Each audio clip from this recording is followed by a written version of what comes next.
Recording in progress. Good evening.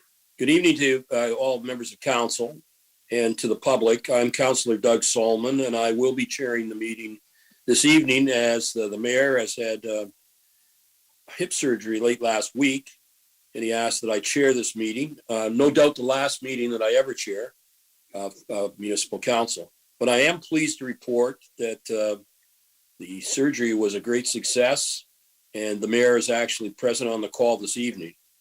And I would say that with his normal level of energy, he's probably jogged around the block a couple times. But to be a little corny, I just say hip hooray for the mayor and his successful surgery. I'm also advised, unfortunately, that Councillor Authier is not with us tonight. He was injured in a motor vehicle collision last week. And I know that all of council will join me in wishing Mark a full and quick recovery from any injuries that he has. So now I'd like to officially call to order the October 3rd, 2022 meeting of Chatham-Kent-Council. Madam Clerk, to you. Thank you. We'll start with the land acknowledgement. We acknowledge that we are on the lands of Anishinaabe Nation. This spot where we gather is the traditional land of the Three Fires Confederacy, the Ottawa, Potawatomi, and Ojibwe. We also recognize that this land is now home to the Delaware Nation. This land was settled through the McKee Purchase Treaty of 1790, and we as the beneficiaries of the treaty must recognize our responsibilities, including our collective responsibilities to the land and water. Mr. Chair, we do not have a supplementary agenda item this evening, and we have one disclosure of pecuniary interest from Councillor Latimer with regards to report 14E, R2-181, the non-union job evaluation system, salary structure, and pay equity plan review, as she has a family member who works for the firm. Okay. Next, we will move over to I guess we'll move over to planning services, and we will have Ryan Jakes present. Thank you.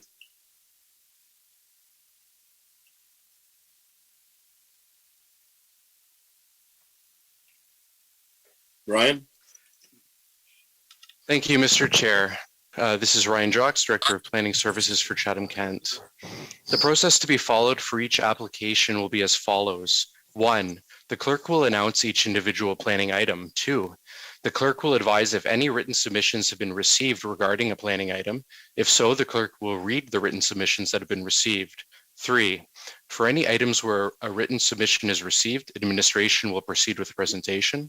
4. Council will be asked if it has any questions of administration or the applicant if present. And 5. Council will be asked what action it wishes to take with regard to the item.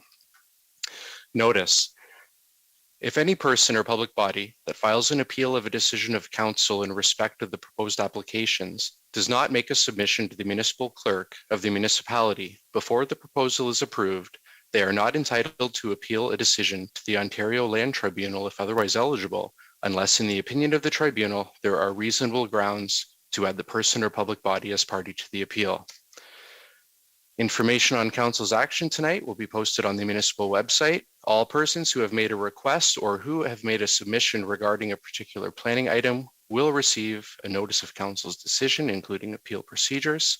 Any other person who wishes to receive a notice of decision must submit a written request to the municipal clerk. Thank you, Mr. Chair.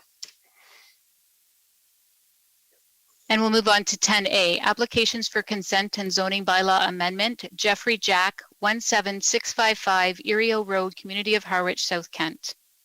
We have not received any deputations on this matter, and the applicant is on the line. Okay. Could I have Councillor Thompson and Councillor Sakachi move the motion? The Happy to move. So moved. Happy to second that, Mr. Chair. Thank you both. Are there any questions from any members of council on this matter? Seeing no hands and hearing none, let's bring this to a vote.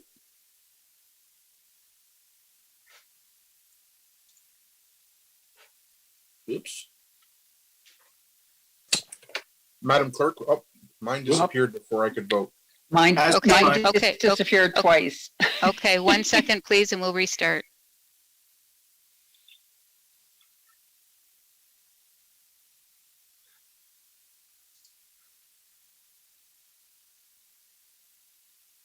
We only have 13 votes in, still waiting for a few.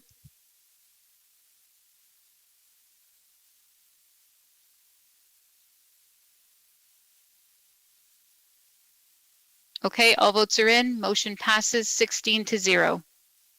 Moving on to 10B, application for zoning bylaw amendment, Bleak House Inc., 495 King Street West, Community of Chatham City.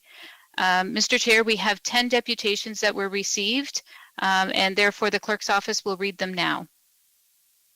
Thank you. I will start with the first one. This is from Marcus and Megan Stong, and they reside at 483 King Street West in Chatham. Dear Municipal Clerk, members of Chatham-Kent-Council, and whomever it may concern, as the owners of 483 King Street West, Chatham, we oppose the zoning bylaw amendment application as submitted. We are the first house directly adjacent to the subject property to the east. We request that Chatham-Kent gather more information about the applicant's Bleak House Inc. current usage on the subject property. Our impression is the accessory building is used by the applicant as a residence part-time, largely coinciding with their events. No residency occurs in the principal residence. Seemingly, this usage does not satisfy the home-based business requirements in residential areas as defined in the Chatham-Kent zoning bylaw quoted in this application. The proposed outdoor and event zoning allowances will certainly increase noise, traffic, and parking in the neighborhood in contravention to section 4.16C of the Chatham-Kent zoning bylaw. Anthony Jazz, Manager of Development and Planning Services, fails to mention noise or traffic outright in the applicant's comments. Jazz comments the subject parcel is large for its primary residential use and there is sufficient area of parking. We feel that this is inaccurate. There are already frequent encroachments of overflow parking and activities on the municipal road allowance, Cinches Ave, during events taking place at 495 King Street West. See photo 1 attached, depicting vehicles parked on Cinches Ave for an event held by the subject property on Friday, September 23rd, 2022. This photo is taken from our property looking west. Overall, this application does not meet the success criteria of an open, transparent, and effective governance. It is our opinion that the municipality and applicant have not acted in an open, transparent fashion. In regards to the zoning bylaw amendment, private club zoning allows events, increased outside usage, and overnight stays. This greatly increases security risk for neighboring properties, unable to distinguish between appropriate club members, guests, staff, service people, uninvited guests, loiterers, and criminal elements. Proximity of the subject property to vulnerable populations, children and seniors, directly contravenes Chatham-Kent's stated strategic focus areas of healthy and safe community. We have 2 children and worry this amendment will compromise their safety, enjoyment, and usability of the backyard and outdoor entertaining space. The applicant has no defined operating hours stated as a consideration in official plans home-based business permits in section B2387. Aggravating the security issues mentioned above. Finally, the zoning amendment will result in a proposed zoning change surviving beyond the intended use as it's stated by the applicant. We ask that Council considers the future implications of having a private club zoning in a residential family neighborhood. Sincerely, Marcus and Megan Stong. The next deputation is from Jordine Lindsay from 32 Kerr Ave in Chatham. I'm writing today as a learner, partner, volunteer, community member, and friend who has benefited from invaluable services, education, and healing provided through the Bleak House located on the traditional land of the Ottawa, Potawatomi, and Ojibwe nations, now known as Chatham.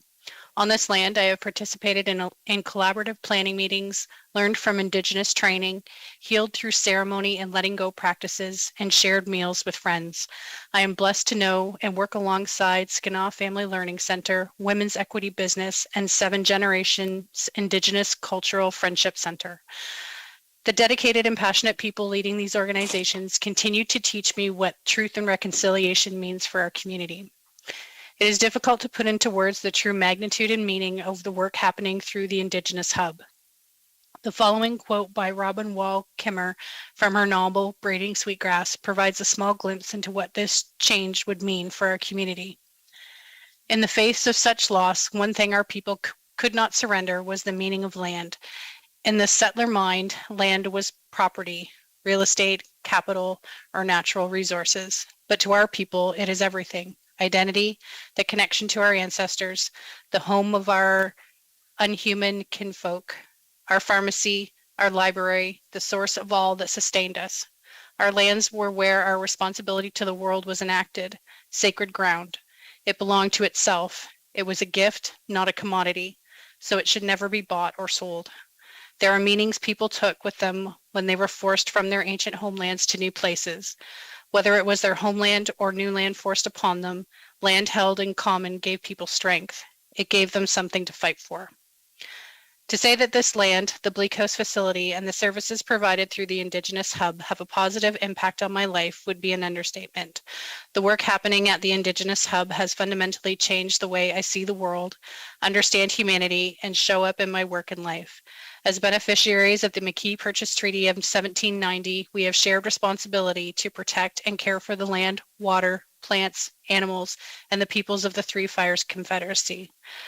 Amending the zoning bylaw to support Bleak House to continue its work as an Indigenous hub is one action we can take towards reconciliation and building a more safe, kind, and just community. I would be honored to support the work needed to adapt the space at the Bleak House to meet the evolving needs of the community. We all have much to learn and gain from the gifts of Indigenous leadership. Sincerely, Jordine Lindsay. Sorry, Kathy, just before you start, I wanted to be clear to Council that Jordine Lindsay is a public health employee, and her submission today was not as an employee, but as her own personal submission. Thank you. The next deputation is by John Findeas. The citizens of Chatham-Kent municipality have expressed concern and frustration over the apparent lack of transparency and accountability of the proceedings of our municipal council. The apparent rush to approve the zoning bylaw amendment identified above seems to confirm this most unfortunate impression. I reside at 61 Inches Ave in Chatham, 5 properties from the subject property, and suggest that an information meeting be set up by the municipality to inform the affected neighbors and interested parties of the proposed zoning bylaw amendment, and for the municipality to receive feedback from the attendees.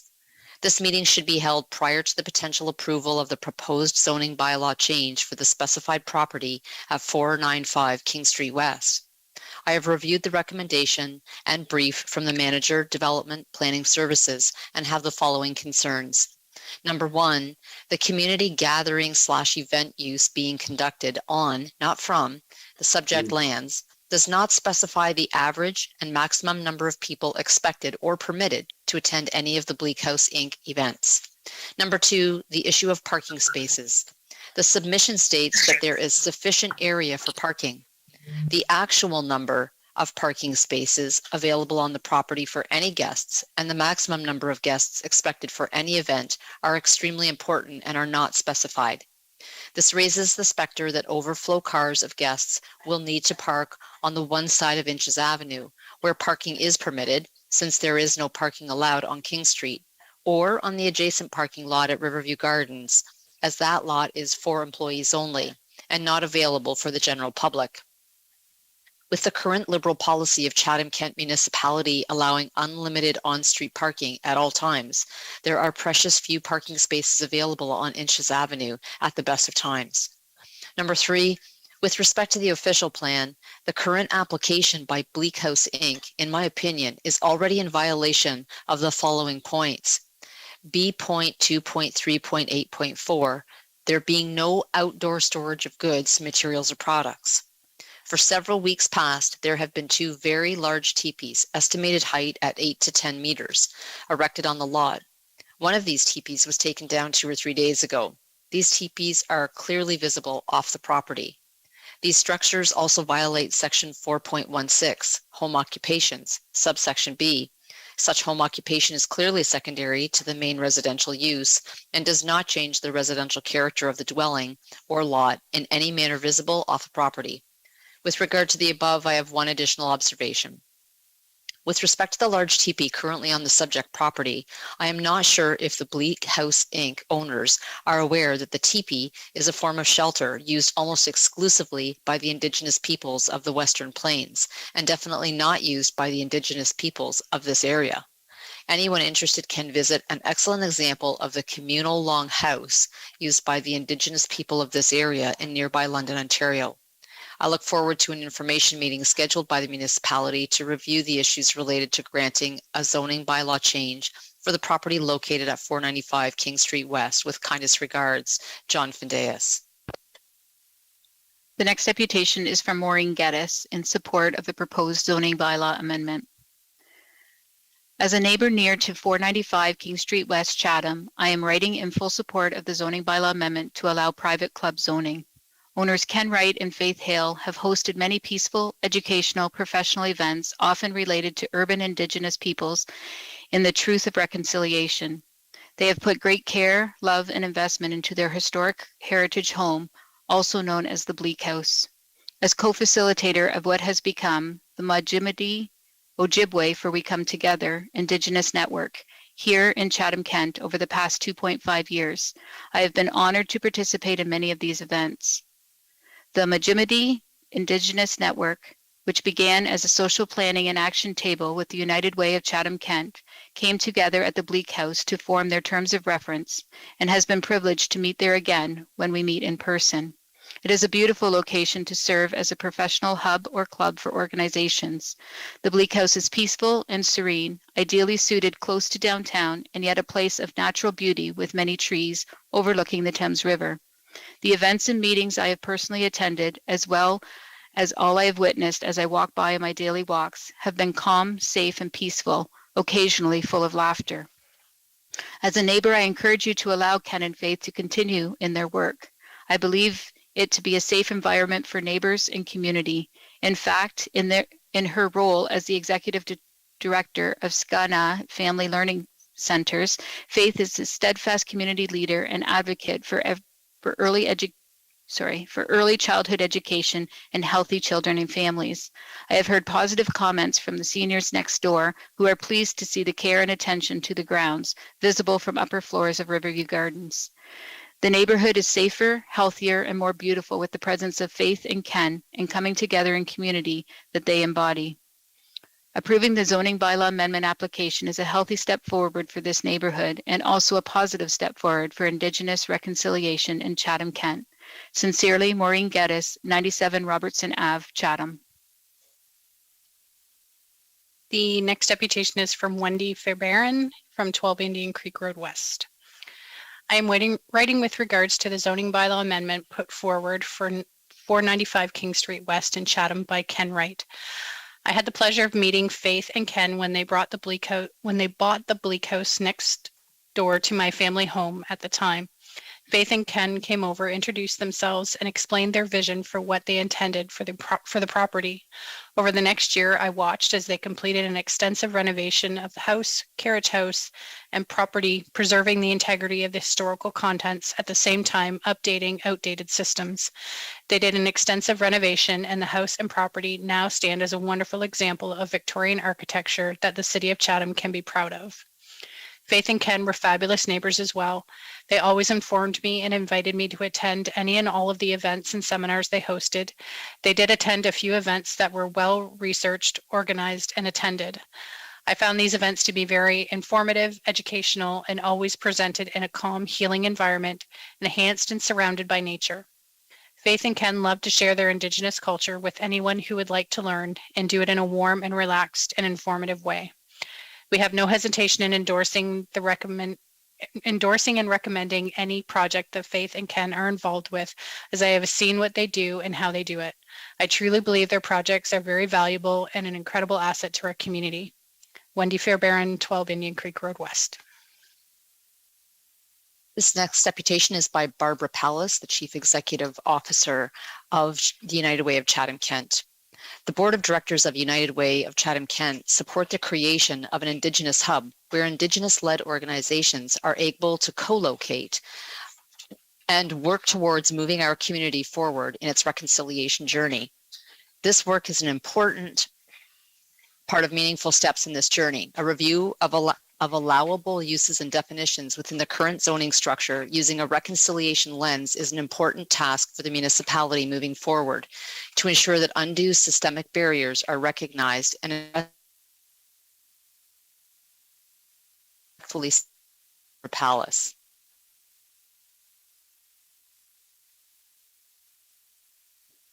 And the next deputation is from Brad Chambers. My name is Brad Chambers. My wife and I live at 484 King Street West. I am writing to you to request a deferral of the readings of the zoning amendment for this above property. At this time, I feel that there are many unanswered questions, not only from myself, but from other residents in the neighborhood.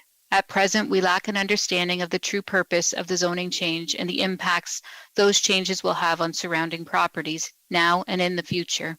I would like to request an information session to be held to be able to answer questions from concerned residents prior to a decision being made. Some areas of concern include the size and frequency of gatherings, including increased parking and foot traffic, plans for parking, will it take on a commercial appearance in a residential area? Should the property be sold, does an amendment remain in place? Does the fact that this is an incorporated property open the door for alternative uses? Are public vendors such as metro-style trucks that supply food on the said property or adjacent property a permitted occurrence? September 29th, 2022, a vending truck with lights and music was parked on a neighboring long-term home parking lot. I was hoping it was not connected to the Bleak House. These are only a few concerns, but it's imperative that both the occupants and neighbors have a clear understanding before proceeding. I would like to be included in a meeting scheduled for Monday, October 3rd. Please send me the necessary information so that I may attend the meeting. Thank you, Brad Chambers. And the next deputation is from Eric Hill. He's the president of the Skanew Family Learning Center. The Skanew Family Learning Center is a nonprofit charity providing early years and childcare programming for Indigenous children and their families for a better future. Through the Minnow framework and our high scope approach to early childhood education, each child is supported and encouraged to develop and learn in a positive educational environment. Children require a full support system, and our trauma-informed approach to relationship building supports the whole family, and unfortunately, Indigenous communities are heavily affected by human trafficking as a result of low-impact factors of colonization, including residential schools. Over the years, our staff and volunteers have built long-lasting relationships with the communities which we operate. When the Skanew Family Learning Center was approached by Chatham-Kent to operate in urban Indigenous early on programming for their catchment, we knew we would have a center of operations that was welcoming and supportive of the work the Skanew Family Learning Center do and reflect of our approach to relationship building. We feel that using the Bleak House as a center of operations was the most beneficial investment we could have had. With Skanew Family Learning Center operating in Windsor, Essex, and Sarnia-Lambton, Chatham-Kent was the center of operations and convenient to staff and providers.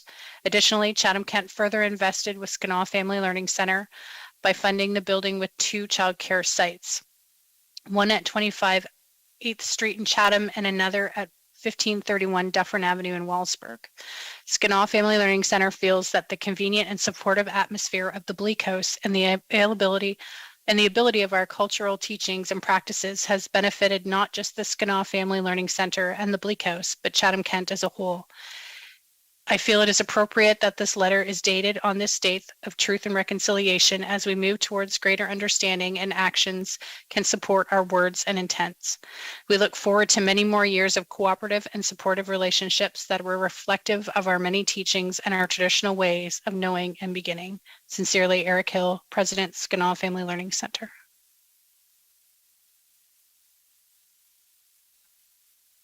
This next deputation is from Faith Hale and Ken Wright. We would like to take this opportunity to express our gratitude to the Anishinaabe people who have held this land before us. In the spirit of truth and reconciliation, it is time for people to understand the benefit we all share due to the Indigenous people caring for this land we call home. The Gesa 2-row wampum belt and 1 dish, 1 spoon treaties still exist today, and it is why we felt it necessary to create an Indigenous hub in downtown Chatham to honor and teach the very citizens speaking against and for this application. Kindness, truth, generosity, and belief is why Indigenous people prospered on this land called Turtle Island and endured 500 plus years of genocidal policy inflicted on us by the government and the citizens of Canada. Current research in Chatham-Kent reports that the population of Indigenous people is 4%, almost 2% higher than neighboring counties Sarnia-Lambton and Windsor-Essex. As an Indigenous person on Turtle Island and wanting to respect the current procedures and laws of the land this application was made, it is important for every citizen to abide within the laws, which we have done and will continue to do. The work being done at this property is to benefit all people, including citizens, families, and children who benefit through education conducted in their organizations, schools, and childcares from the Bleak House partners. The right to practice our beliefs is being questioned by citizens who have very little or no understanding of the tips on the property. The teepee symbolize a sacred space and are permitted use for this purpose. Genocidal thoughts and expressions of this nature are why Indigenous people still experience trauma residing in urban areas today. We agree that learning needs to take place, and citizens of Canada have been asked by our government to take every opportunity to relationship and join the nation in healing. By supporting the application and trusting the Bleak House partners in their work, you are supporting what Indigenous people call reconciliation action. Sincerely, Faith Hale and Ken Wright. And one last deputation that was received a bit later, so Council, this wasn't forwarded to you at 3 p.m.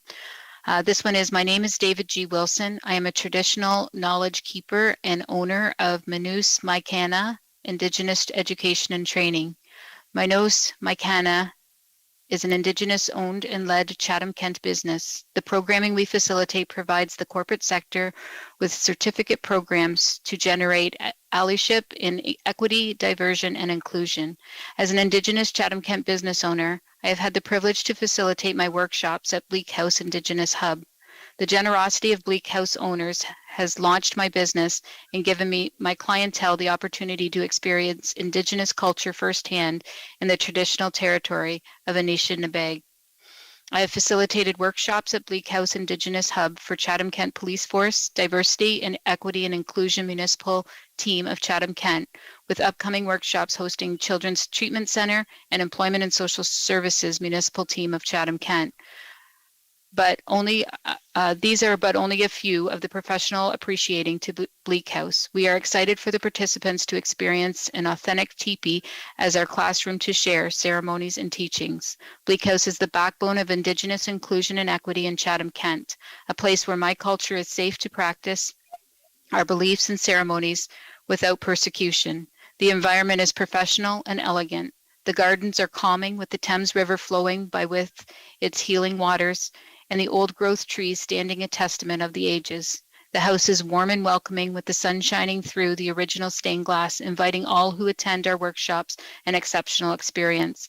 I am very excited as one of the few Indigenous business owners to see this hub implemented and create more jobs for the community, coupled with the healing that is evidenced at the conclusion of each of my workshops.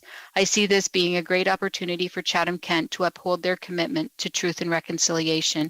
Yours in friendship, David G. Wilson. Mr. Chair, that is the all of the deputations received, and I will pass it over to you for planning services. Mr. Jocks. Thank you, Mr. Chair. I'll take a few moments briefly to lay out three general points. First being the nature of the application and the approach to the planning analysis. Secondly, a brief summary of the comments received through the public written submissions. And third, a brief planning justification in support of the recommendation to approve the zoning bylaw amendment. So Chatham-Kent received a zoning bylaw amendment application in conjunction with a proposal for the owners of 495 King Street West to operate in conjunction with a primary residential use, an Indigenous associated community gathering and event center. And there have been some small events occurring on this property in recent times. And with any planning application, municipal employees will meet with the property owner, as well as, in this case, their planning consultant, to gain an understanding of the activities that are proposed, so that an appropriate planning decision could be made or considered by municipal council in the future. And in this case, there's a wide range of planning decisions that could be made, all the way from not allowing any change at the property to allowing a good deal of change at the property. I believe the recommendation tonight is modest and measured and reflects accurately the scale and intent of the owners of the property and the uses they wish to propose. So in assessing the application, first we look at the Chatham-Kent official plan. And in general, the home-based business policies for home-based businesses in residential areas of Chatham-Kent's official plan have the intent to make available viable economic opportunities that are appropriate for a residential area and that may provide an economic and social benefit to landowners and residents of our community. So right away, this was the context of assessing this proposal for non-residential uses at this property in Chatham. And the official plan guided us to the zoning bylaw, which includes in section 4.16 existing regulations which regulate home-based businesses in residential areas throughout the municipality. And in assessing the proposal from the applicant, it became clear that some clarity was needed and maybe some amendments as well. So there are two major changes of the zoning bylaw proposed through the zoning bylaw amendment. One is related to use. So for clarity, it is recommended that a private club, by definition under the Chatham-Kent zoning bylaw, be added explicitly as a site-specific use at this property, so that there's no confusion as to whether or not the proposed uses are permitted or not at the property as a home-based business. Private club has a definition, a general definition in the zoning bylaw, which is a building or premises located on privately owned lands, operated for social, literary, cultural, political, educational, or recreational purposes, for use of members and their guests, etc. So through consultation with the chief building official, it was thought that this existing definition within the Chatham-Kent zoning bylaw would accurately capture the use proposed at the property without specifically identifying any persons or groups that may be engaging in that use at the property. The second part of the zoning bylaw amendment proposed is to look specifically at the existing regulations that regulate a home-based business in a residential area. And there are several regulations that will apply to this home-based business that apply to all home-based businesses throughout Chatham-Kent. This proposed zoning bylaw amendment includes two specific changes to those standard regulations. The first is that a maximum of 5 on-site employees can be engaged in a home occupation use. The standard regulation across Chatham-Kent is a maximum of 2 on-site employees to be engaged in the home occupation use. And secondly, the regulation that is being proposed to be changed is that a home occupation can operate outdoors. The standard regulation across Chatham-Kent is that a home occupation would operate entirely indoors. And from my understanding of this proposal, a home-based business being a private club by definition, but more generally an Indigenous hub would operate primarily indoors as well associated activities outdoors. Moving on, Council has recently received written submissions from neighbors, both with questions and concerns and of support.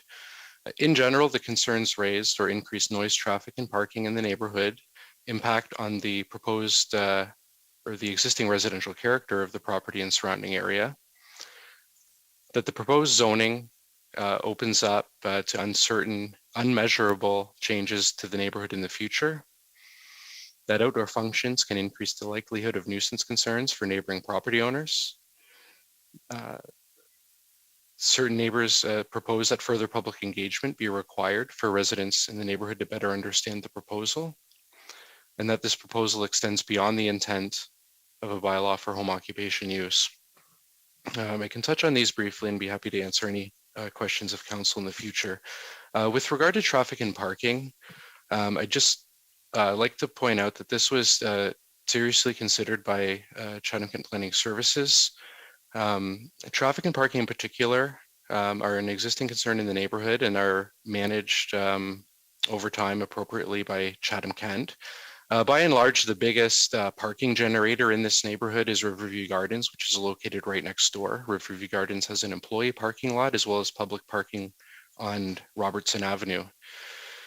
Mainly as a result of Riverview Gardens being in the neighborhood and St. Joseph's Hospital before that, Inches Avenue does have on-street parking at a 2-hour limit, and other streets in the neighborhood also permit on-street parking. On-street parking and these other public parking options are available to all residents of the neighborhood, and they would be available to this use as well. This property also abuts the Inches Avenue right-of-way north of King Street along the Thames River, which does not have a road constructed on it. For many years, this property has had a driveway over this road allowance, and the current use of the property is using that right-of-way as the previous residents of this property have used in the past. As far as the impact of the proposed use on the residential characteristics of the property in the surrounding area, certainly as some letters have pointed out, there have been some temporary structures erected on this property over time. One of the things that the planners here at Chatham-Kent look at is, are these permanent or temporary structures? And in our observation and in the information we've received from the applicant, these are temporary structures used on an interim basis as the need arises for this use. Should any permanent structures be proposed, these may require further zoning bylaw amendments or even amendments to the existing heritage designation bylaw, which applies to the property. But in my assessment, provided these structures are temporary in nature and any temporary building permits that may otherwise be required are obtained, I don't see this as a violation of the zoning bylaw or the existing heritage designation bylaw that applies to the property. There were several submissions which noted support for this use as well. Many of the letters noted that past events and seminars held at this location have been presented in a common healing environment, that the owners have completed and continue to keep this heritage property in good repair in its restoration of the carriage house as well on the property. A few of the letters noted that this location was appropriate for such a use. From the planning perspective, I tend to agree, but for specific reasons, being that this use is located on a collector road being King Street West, which is a main thoroughfare east and west through the city. It is surrounded by the Thames River, road allowance, as well as Riverview Gardens, with relatively large and historic residential properties throughout the neighborhood. The letters went on to imply that this proposal represents a healthy step forward for the neighborhood and a positive step for Indigenous reconciliation in Chatham-Kent. So this concludes my summary of the proposal, the planning report, and the planning recommendations.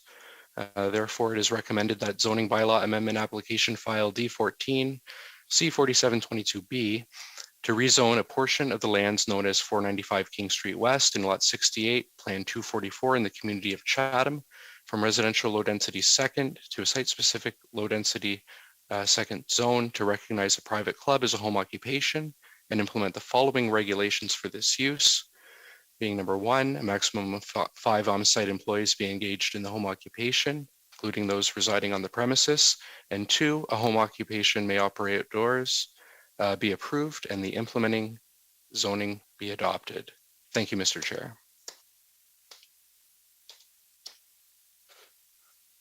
Okay, okay, Council, do I have a motion to get this on the floor? Councilor Crew, So moved. a seconder? Seconded, Mr. Chair. Okay, thank you. Thank you, Councilor Kirkwood White. Now, any discussion, questions? I'm not seeing any hands. Sorry, Councillor Bondi has his hand up, Mr. Chair. Okay, thank you. And Madam Clerk, if you could inform me of those, I don't seem to be able to get it Sure. on my screen. Sure, no problem. Go ahead, Councillor Bondi. Thank you, Acting Mayor Solomon. I would make a motion to defer the recommendation until there's further public consultation, as there seems to be some confusion from the abutting neighbors and people in the neighborhood as to what exactly is going to be happening here. It's not an up or a down on this application, but I think as council, we've in the last couple of months kind of felt that maybe we're not consulting with the public as much as we should. So I don't know that this is incredibly time sensitive. So if we could defer this until there is a public meeting, which would be a very simple affair, obviously somewhere in the neighborhood, and then this could come back to council. And Judy, I don't know quite how that works in planning, but you could probably help me with that. Thank you. As to time, Councillor Bondi? Well, I'd leave that to administration's discretion. Okay. Thank you. Is there a seconder? Going once? Seconder? I'll second that, Your Worship. Okay, the motion to defer is on the floor. Madam Clerk?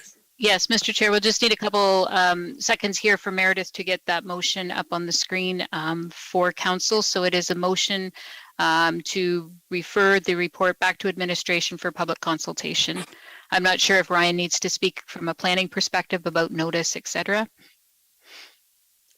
Well, and the other question to you, Madam Clerk, is what questions are appropriate on the motion to refer? Is it only time? I have it right here. And debate must be on the motion, must be confined to the merits only and cannot discuss the main question. And that is all that is said. Okay. Ryan? Thank you, Mr. Chair. With any planning application, any postponement or deferral brings the question of public notice.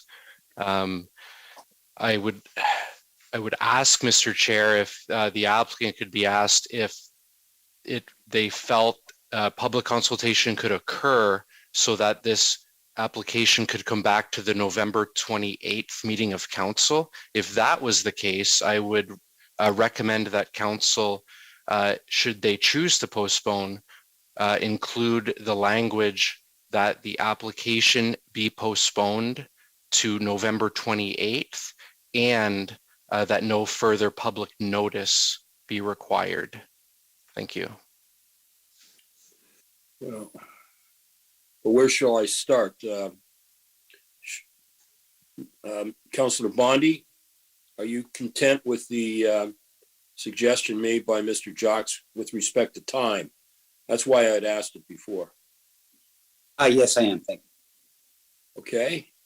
Mr. Jocks, are you suggesting that I now turn to the applicant and to see whether they are willing to, well, whatever their comment may be with respect to further public input and conversation, but not requiring any further notice? Have I got that right? That's correct. Public consultation implicates the applicant, so I would prefer council be aware of the applicant's ability or intention to proceed in that manner. Well, I will ask that. I'm sure the applicant wants to have good neighborhood relations, but how do I get, is the applicant online? Yes, Mr. Chair, Tom Story is on the line and has his hand up to speak. Oh, so Mr. Story is the acting for the applicant. Okay, if you would, Mr. Story.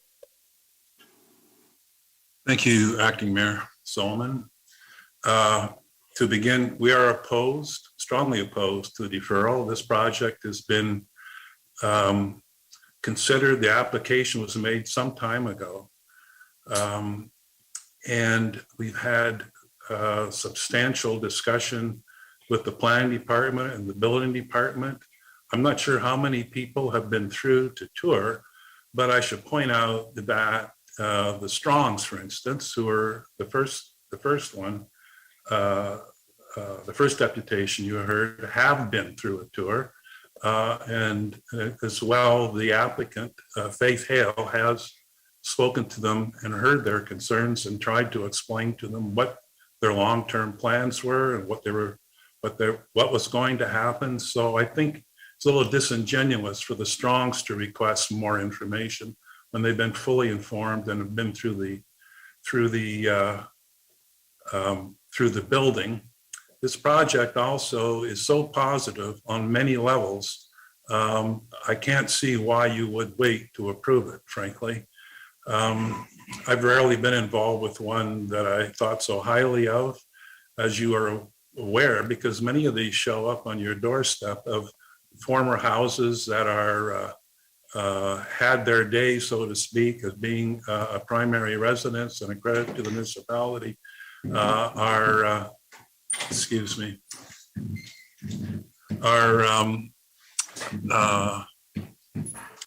going derelict, and the change of use is being proposed. This house has had very heavy and up-to-date investments made in it, not only the house, but in the coach house. It checks all the boxes as far as I'm concerned. To get to the point that Ryan made, if council is determined that this should wait even more, then I would say November 28th, we'll live with it. I can say Ken and Faith have welcomed anyone who wants to tour the building at any time, and I would suggest that people who still want to go through it or get more information, then contact them directly, and they'd be happy to tell them what's up, what's going to happen, what's going on now, what other plans they may have going forward, because I see no reason at all for a deferral on this application. Thank you, Mr. Story. Any members of council have any comment on the motion to postpone to November 28th? Okay. Councillor Bondi has his hand up. I guess he gets last speech on this, yes. And this is with respect to the postponement and not the ultimate decision. Go ahead, Councillor Bondi. Thank you, Acting Mayor Summit. Yes, of course, it's just in the postponement. I think this is probably a good idea. But when we hear the public asking for further consultation on a zoning change, I think we should respect that. And again, I don't think this is a very time-sensitive issue. You know, it's probably a great idea. So far, it seems like it is. But when we have deputations that we're to listen to, when others that live in the neighborhood are saying, hey, we're not quite sure, not opposed necessarily at all. And that wasn't the feeling that I got from the deputations. The feeling I got from the deputations was, we're not too sure about how this will impact the neighborhood, the traffic, the parking, the hours of operation, etc. So I think, you know, to spend another 6 weeks engaging the public and examining, you know, the application, coming back to council, I think that's a good idea. That's what we've been talking about for months now, is public engagement. And, you know, we're accused quite often of not doing that. And, you know, let's take people up on their word. Like, you know, a little bit more public consultation is not going to, I don't think it's going to affect the long-term operation or viability of this project. And I think it's probably a great project, but let's dig a little deeper. That's all I'm asking for. Thank you.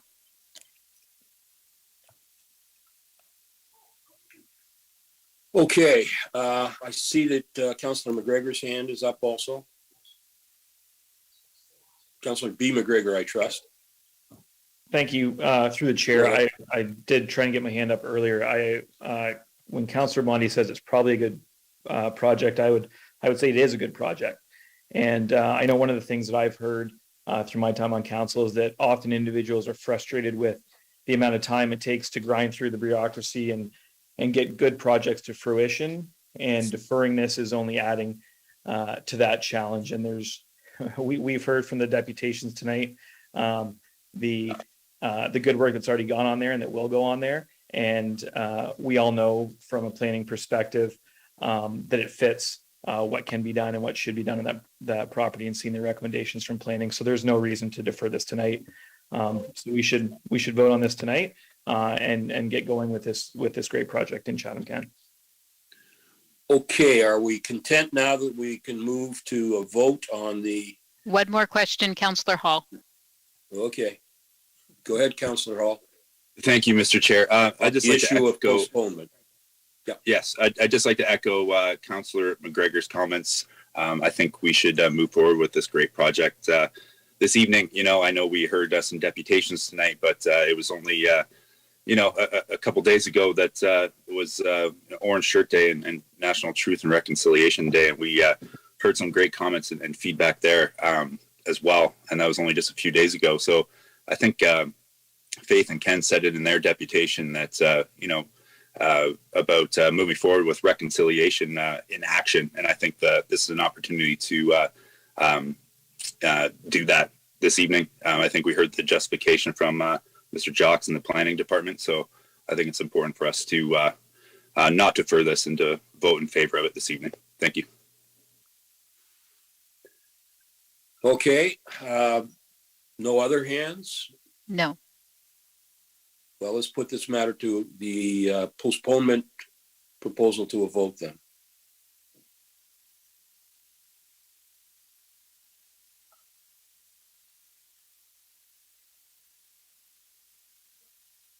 All votes are in. Motion fails 3-14. Okay. So if we put the original motion on the screen.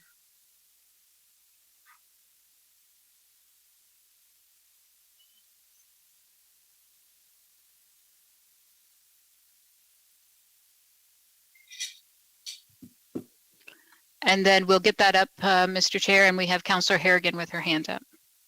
Okay. Well,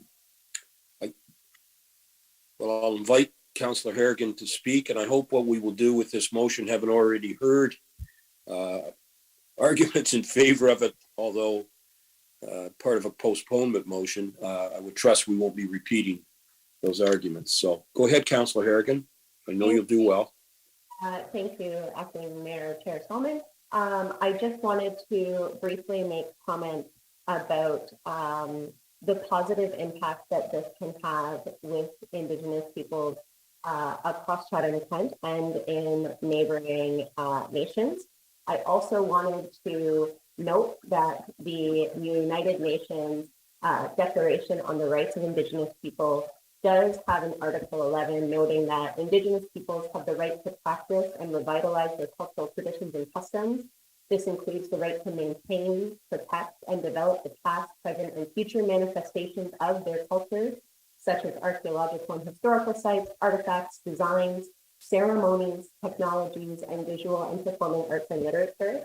And I will be nothing but proud to support this Planning Act and this bylaw, and really want to thank Mr. Jacques for addressing some of the concerns that we did hear in the deputations. As we do with most of our planning processes, there's always a bit of nervousness when there's residential or business type of planning changes around the neighborhood. But I do think our staff did an excellent job in showcasing how the planning recommendations put forward tonight do mitigate against those concerns, and it allows our municipality to really play an active role in reconciliation, which is not only important, but absolutely essential for people in our community. Okay, thank you. Does anyone else have any planning comments on this matter? Yes, Councillor Sakachi. Okay. Just happy to move it. Just happy to move it, Acting Mayor Solomon. It's been moved I already. think it's on the Oh, floor. perfect. Oh, that's Okay. definitely perfect. Happy to put it to a vote. Okay, I'd like to put it to a vote. See nobody else? Correct. Let's put it to a vote, please.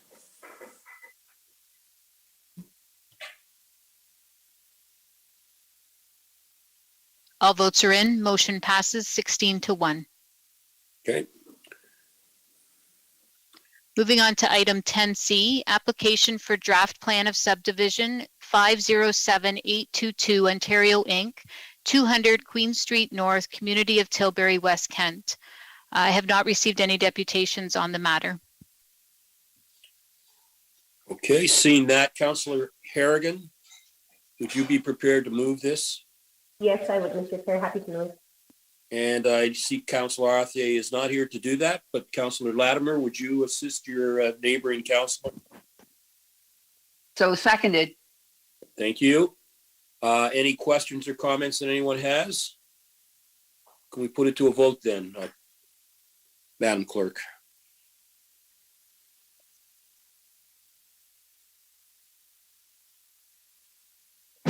All votes are in. Motion passes 17-0. Okay, moving that on. Completes our planning matters. Yes, thank you. Moving on to deputations, Mr. Chair, we have not received any deputations for items that are current on the agenda, and therefore we'll move into the consent agenda. The following items have been pulled from the consent agenda, and they are, let's get them on the screen for everyone. 15B, the Board of Health minutes from its meeting on June 15th and July 6th, pulled by Councillor Kirkwood-White. Item 14D, single source purchase of ambulance power cots and power lifts, pulled by Councillor Kirkwood-White. Item 14E, R22-181, non-union job evaluation systems salary structure and pay equity plan review. It's been pulled by Councillor Latimer as she has declared a conflict of interest. Moving down to 16A, Next Generation 911 additional budget request, pulled by Councillor Harrigan and Councillor Sakachi. Item 17A, updates to the CK Public Health Harm Reduction Program. This has been pulled by Councillor Brock McGregor, Councillor Kirkwood-White, Councillor Harrigan, and Councillor Crew. Item 18A, the procedural bylaw amendments regarding hybrid council meetings, has been pulled by Councillor McGrail and Councillor Harrigan. Item 19A, Councillor Ward Funding Program, pulled by Councillor Harrigan. 19B, amendment to fireworks bylaw 156-2016, sale and setting off of consumer fireworks, pulled by Councillor Brock McGregor. Item 20A, Wheatley Emergency Financial Update. It's been pulled by Councillor Latimer, Councillor McGrail, and Councillor Foss. Item 21A, Erie Shore Drive Update. This has been pulled by Councillor Latimer, Councillor Pinsonneau, and Councillor Harrigan. Item 21B, Chatham-Kent Gravel Road Study, pulled by Councillor Latimer. And the final one is 22A, the repeal of the Heritage Designation Bylaw 190-2011 of 9 Park Street, Community of Chatham, has been pulled by Councillor Bondi as a conflict of interest. Therefore, Mr. Mayor, Mr. Acting Mayor, the remaining reports to be approved in one motion on the consent agenda are items 13A, C, 14A, B, C, F, 15A, 19C, D, 20B, 21C, D, E, and 22B, C, D, E, and F. Okay, Councillor Bondi, will you make that motion? And Councillor Hall, will you second it, please? So moved, Acting Mayor Solomon. So Thank you. Okay, so we'll put that to a vote then. I think.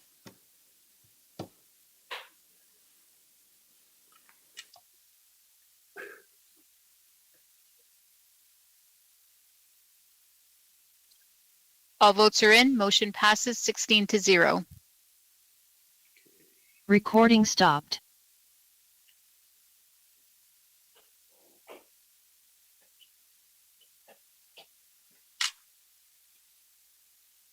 Okay, and moving on to 13, council meeting minutes and committee reports. 13B, Board of Health minutes from its meeting held on June 15th and July 6th, 2022. Councillor Kirkwood-White, did you intend to speak to this?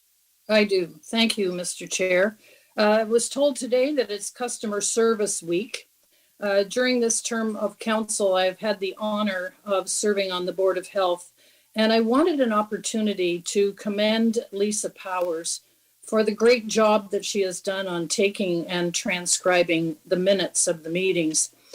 For those members who are unable to attend, and especially for those council members who are not on the board, the minutes are comprehensive and offer an excellent opportunity to learn about the items that have been covered in the meeting. So just a short note to thank Lisa for doing such a great job. Okay, thank you. Anyone else wish to comment? Okay, seeing none. This is a matter that doesn't require a motion, Madam Clerk. So I guess I simply ask, is anyone opposed to accepting the minutes from the Board of Health, June 15th and July 6th? No one indicating their opposition? That takes care of that. What do we have next, Madam Clerk? So we'll move down to tender awards.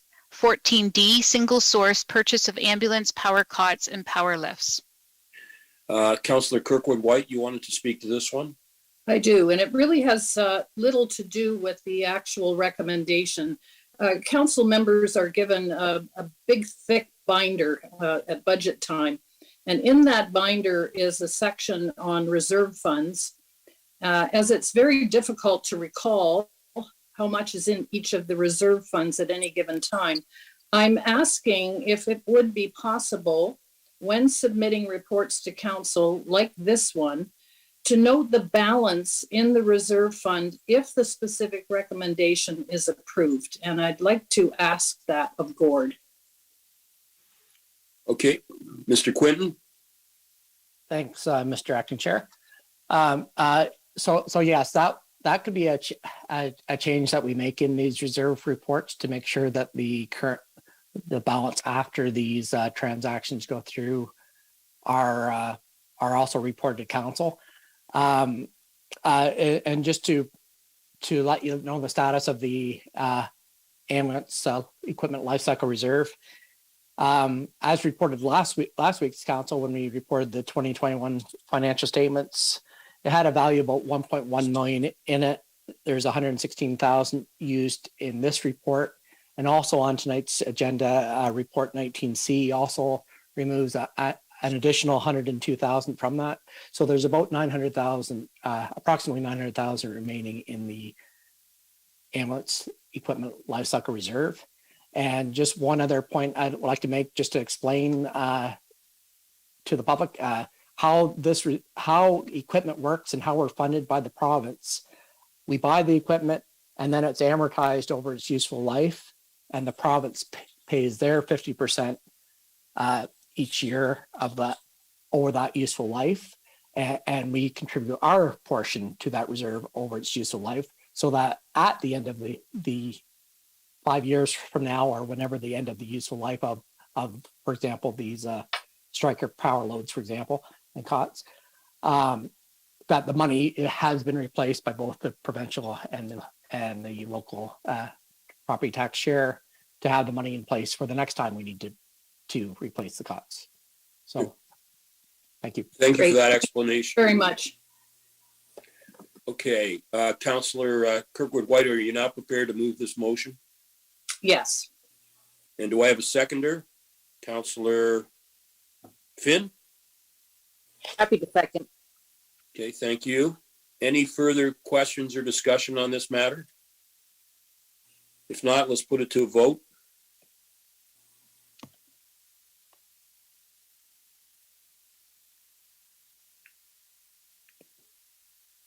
All votes are in. Motion passes 17-0.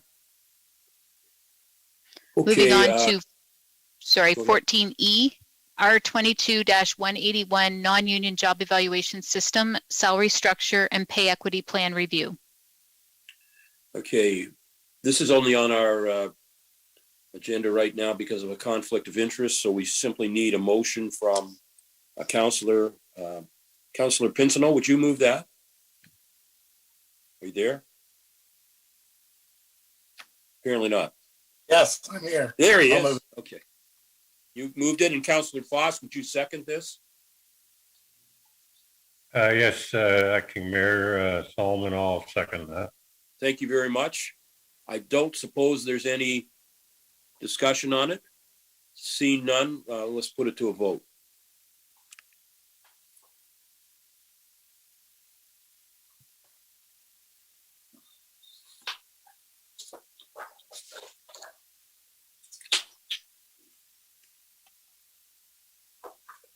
All votes are in. Motion passes 16-0 with one conflict. Okay.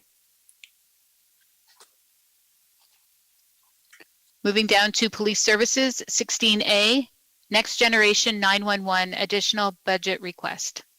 Councillor Harrigan, would you like to speak to this matter? Yes, thank you, Acting Mayor Solomon. I'd first like to move the recommendations, and then I do have a question for Chief Con. Okay. Do we have a second? Someone? Councillor McGrail, are you there? It's Councillor Crew. I can. Oh, good. Okay, thank you. I am. I can second it. Well, now it's a fight over the seconding. I think Councillor Crew beat you there, Councillor McGrail. I will get you again. Go ahead, Councillor Harrigan. Great, thank you. Through the Acting Mayor, so thank you for this report. And again, I just want to really reaffirm how important this is for the Next Generation 911. I really do think it is an effort to not only advance technologically how it can connect with emergency services, but also expands how that happens beyond just the telephone. However, and I brought this up when it was presented to council earlier, there is a concern about the increase in the cost, particularly when you think about how this is mandated. So it seems the CRTC has mandated and set a deadline for municipalities and emergency service providers to move into this Next Generation 911.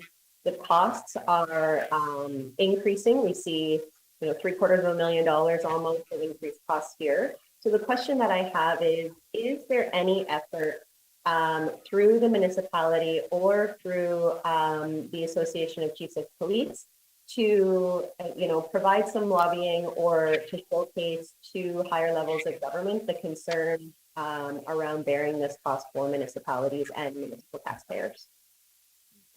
Okay, thank you. Is this a Mr. Quinton question? Hello?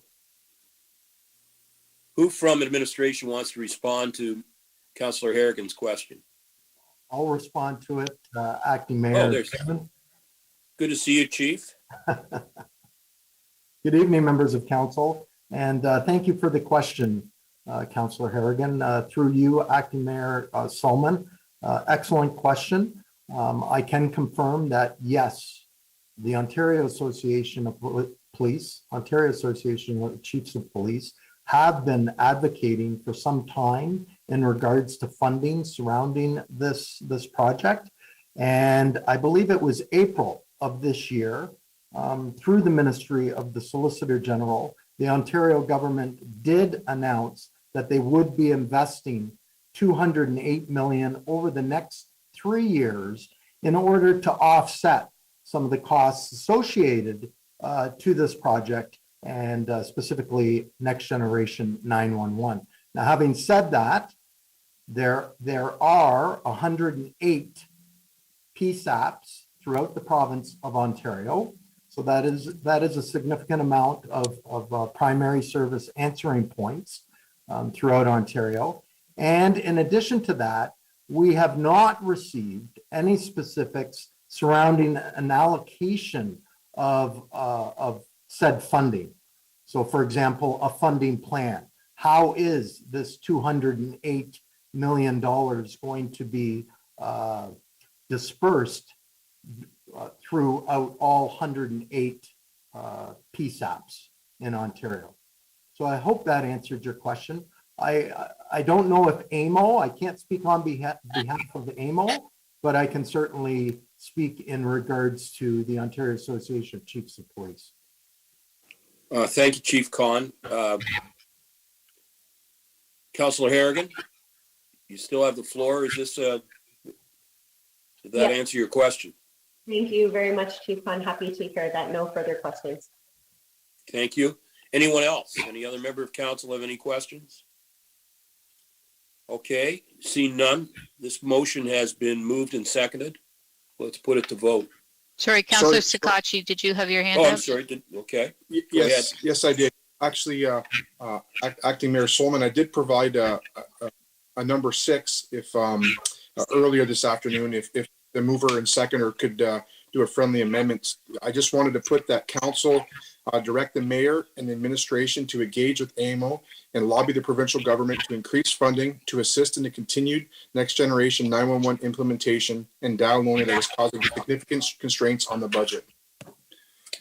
I will turn then to Councillor Harrigan and Councillor Crew. Friendly amendment? Yes.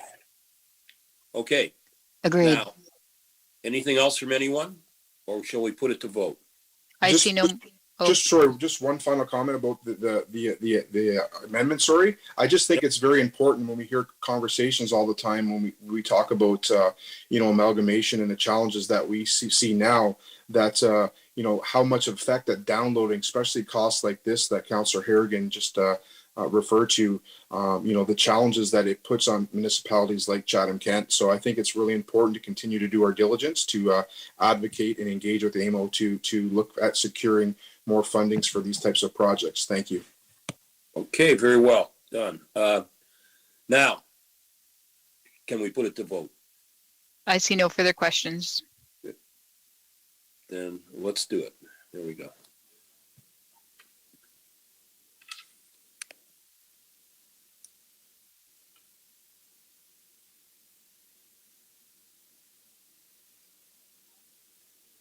Just waiting for one more. Okay, all votes are in. Motion passes 16-0. Okay. Community Human Services.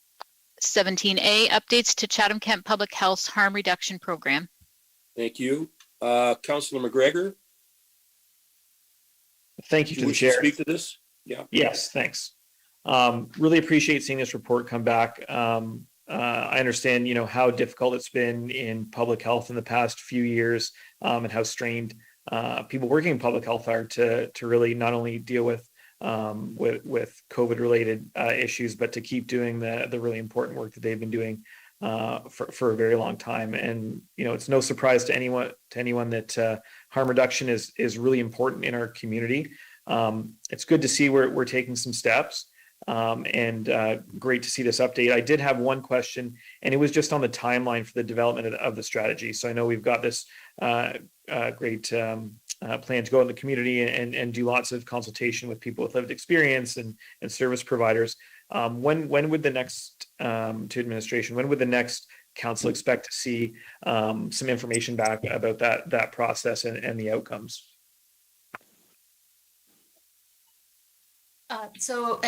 It's Teresa Bendo here, the Director of Public Health. Through you, Acting Mayor Solomon. Thanks for the question, Councillor McGregor, and the kind words. We expect our official kickoff to this project to begin next week on October 7th, and expect to wrap up the project come later in November of 2023. We're expecting a number of steps or stages to this project, an ethics review and approval, our situational assessment and significant consultation in the community, which will include peer-led interviews, interviewing some of our clients or those with lived experience, and the development of the plan and strategy for a presentation to council sometime likely November of 2023. Okay. Councilor McGregor, you're satisfied with the response? Yeah, that's great. Thank you. Okay, and after that very thorough response by Ms. Bendo, I don't see any other hands, so it's time to put it to a vote. Councillor Crew has her hand up. She must have just done it after that. Okay, Councillor Crew, the floor is yours. Thank you, Acting Mayor. April or Teresa, I just have a question about the sharp containers, and I see that we're monitoring them. Can you tell me the number of sharps that are collected, if you have an idea, and how are we getting the information out to the people using the drugs that need the syringes to dispose them? Councillor Crew, thanks for the question. It's Teresa. I'll answer that question for you. Thanks, Teresa. Yeah. Certainly, this is difficult to measure, particularly because of the expansion of our program. So,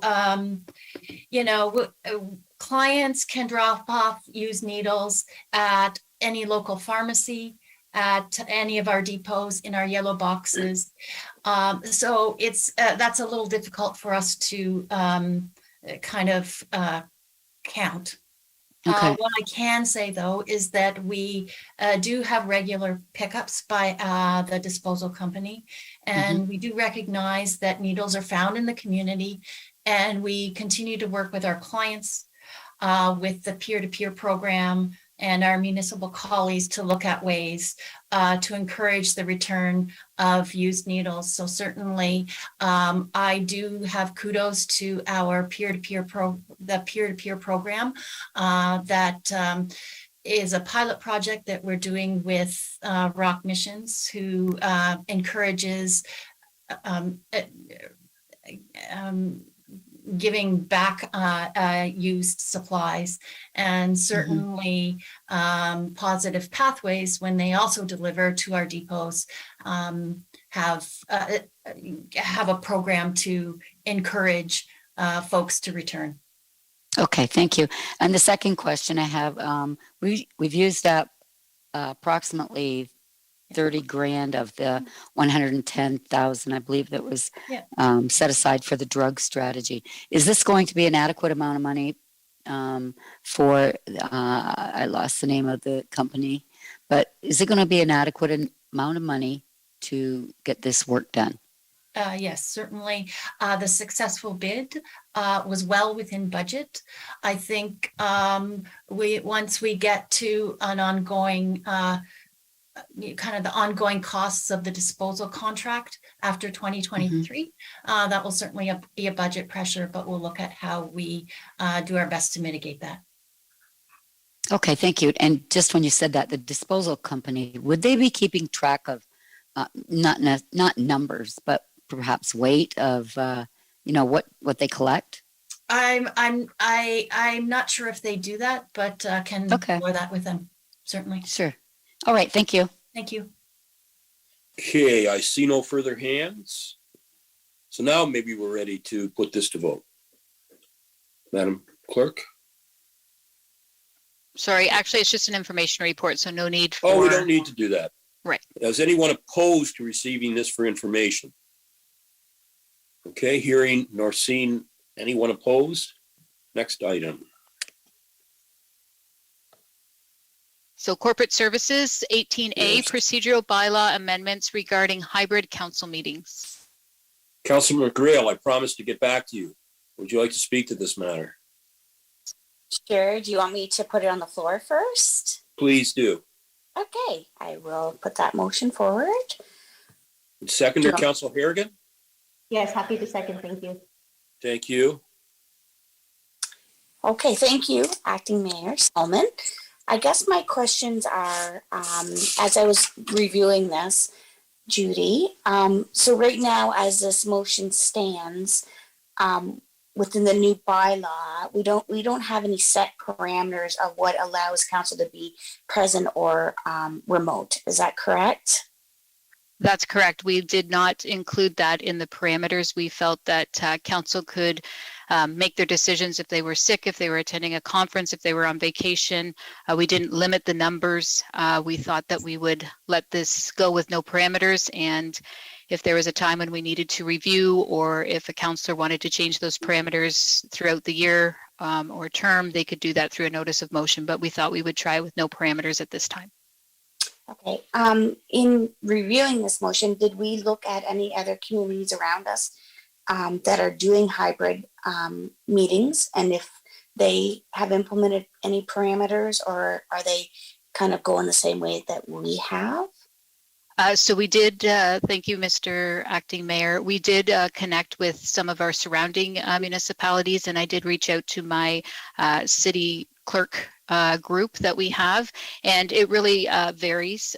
Some don't have any parameters, some do limit the number of times, some do limit to on what occasion. When administration had reviewed that, we just thought it would be difficult to enforce for administration to tell council, you've used your 3 times, you can't attend, when they might be able to and just had certain circumstances where they couldn't. So again, we thought we would just give it a try as it is now, and just see how it rolls. And not that we think it would be abused or anything, but really it's up to council and the public to monitor that. Okay. I would like to make an amendment. I'm not sure how you want me to do this, but I think that we do need parameters to just give some guidelines. And my amendment would include weather, obviously, and sickness. So you're adding a paragraph, proposing to add a paragraph 3 to amend it, is that? I think so, would that be within the bylaw? I'm not sure how to put this in.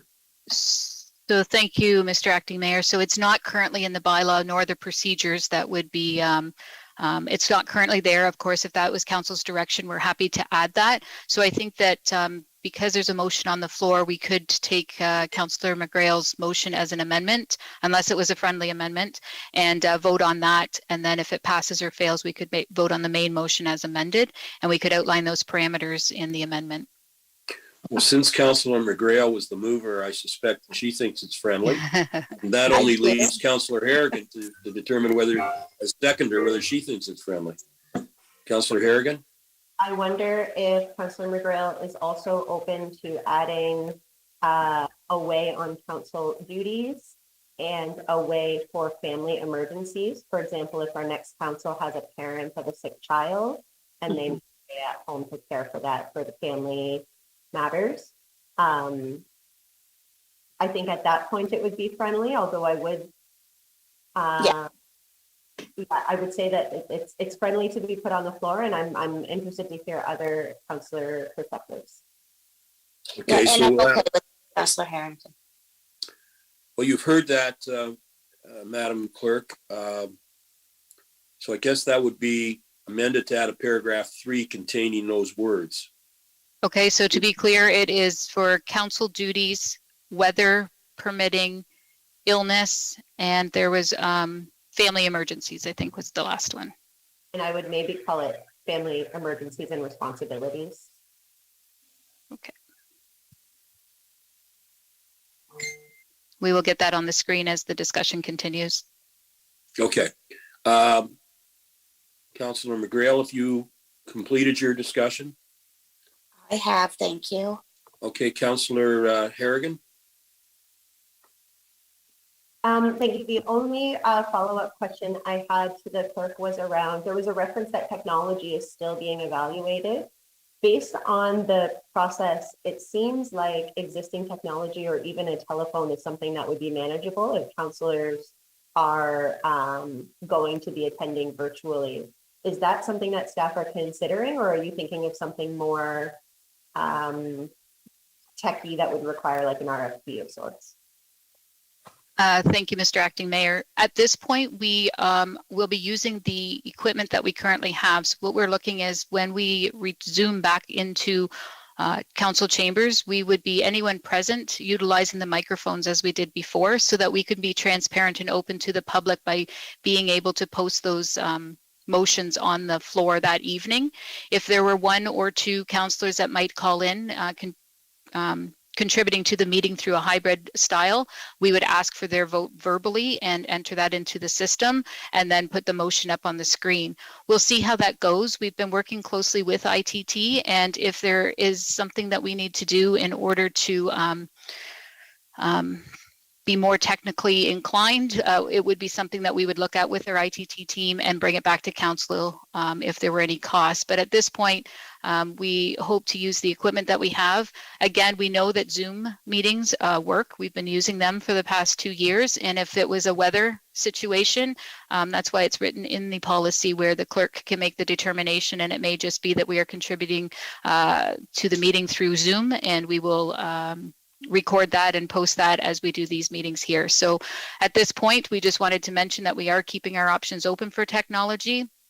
As council's aware, we moved to an e-scribe program last year for our agendas, and we could be investigating those types of voting options and how we might contribute online for those too. So we definitely will not implement anything without returning to council if there's a need to with regards to technology.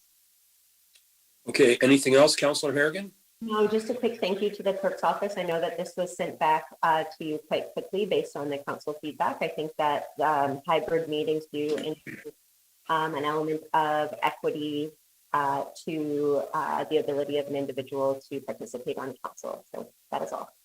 Thank you. We now have paragraph 3 up on the screen, but I think if you look at it, after the word participation, it should say in cases of.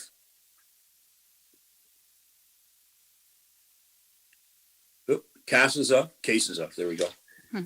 Okay, that covers off what I believe was the discussion between Councillor Harrigan and Councillor McGrail. Next speaker is Councillor Sakachi, followed by Councillor Hall. Thank you, Acting Mayor Sullivan. I guess I wasn't planning to speak on this, but I think that, Madam Clerk, you can correct me if I'm wrong, but if there is any potential maybe misuse of the bylaw or the the participation at that time, at any point, council could always bring forward something to amend this current bylaw. Is that correct? Thank you, Mr. Acting Mayor. That is absolutely correct. At any point, this is part of the procedures and part of the procedural bylaw, so we can make amendments. It could be a notice of motion from council to, adjust, open up, any of those amendments that you want to make. So yes, we will await council's direction. And if administration from a procedural perspective finds that, something isn't working or is working, we'd report back to council on the same. Yeah. Thank you, Madam Clerk. I think that you guys put a lot of this into this report, and I'm looking forward to hopefully getting back into council myself. But if possible, I'm pretty content with how the original hybrid meeting report was drawn up. So if 1 and 2 can be separated from 3, that would be greatly appreciated. Thank you. Okay, I'm sure that the clerk will do that when we come to the vote.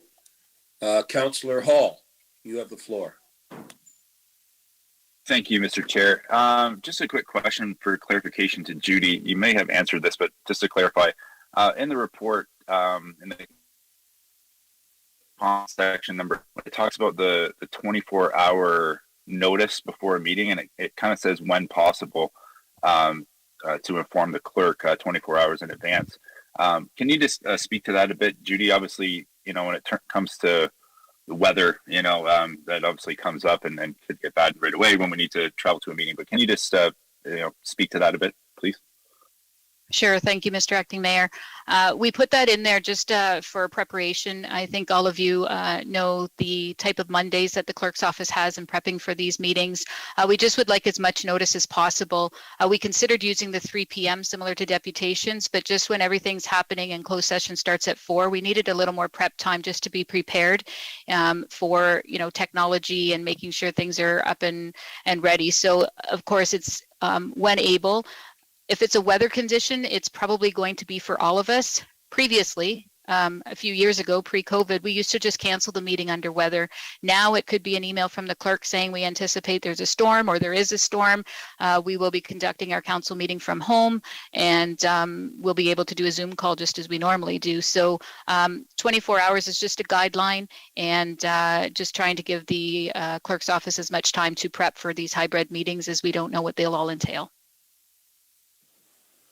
Right, thanks for that, Judy. And maybe to you as well, just speaking to the amendment number 3, I agree with Councillor Sakachi as well. I was content with the way the report was written originally. But what pieces are missing from that now? I'm trying to look at the report. Which ones are? I believe it's like for personal, like employment or personal reasons, I guess, right? Is that correct? Is there anything else that's not there? Yeah, thank you for the question. We didn't go into all of the different options. I'm sure there's vacation. Councillor Harrigan had mentioned about family responsibilities. Perhaps a new councillor member coming in might work shift work, or their spouse might work shift work, and they might be able to only attend because they've put the kids to bed and so on. So there were so many different scenarios that we wanted it to just be. We didn't think it should be administration advising council that they can't participate that way. So we were just trying to leave it open. If it was something that had come forward, in a couple months, we could always come back for an amendment, but we wanted to leave it as open as possible and see how that went. So we believe that many want to get back into the council chambers, the discussions and the camaraderie that happens. And so we wanted it to be, we don't know everyone's situation, nor should administration be advising council that you've used your 3 times and you can't any longer. So probably that would be the last one, is the limiting the number of how many times. Okay, excellent. Thank you for that clarification, Judy. I'll be happy. I think Councillor Scotch already asked to separate number 3, but I'll be happy to support 1 and 2. Thank you. Okay.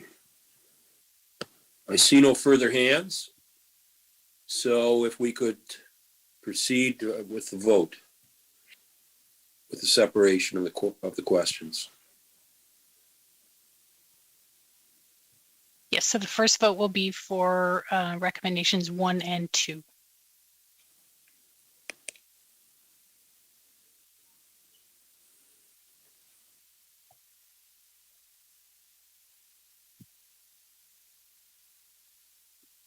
All votes are in. Motion passes 17-0.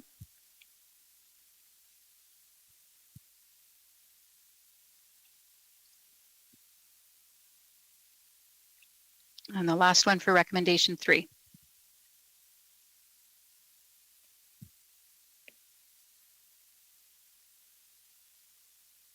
All votes are in and motion fails 8-9.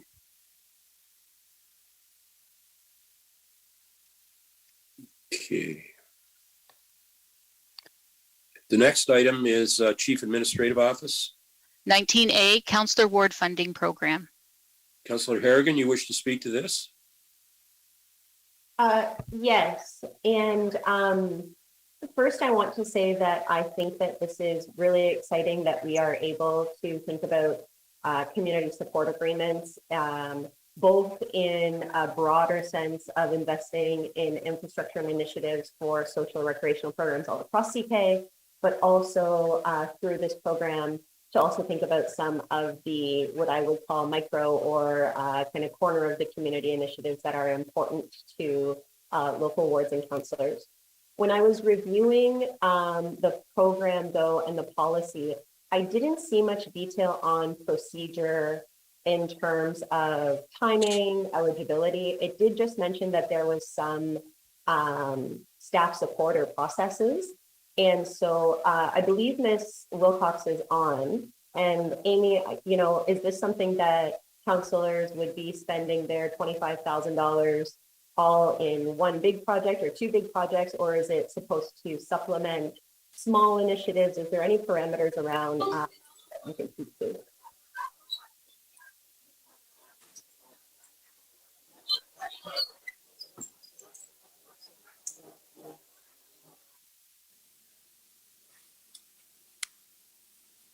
Amy, are you there?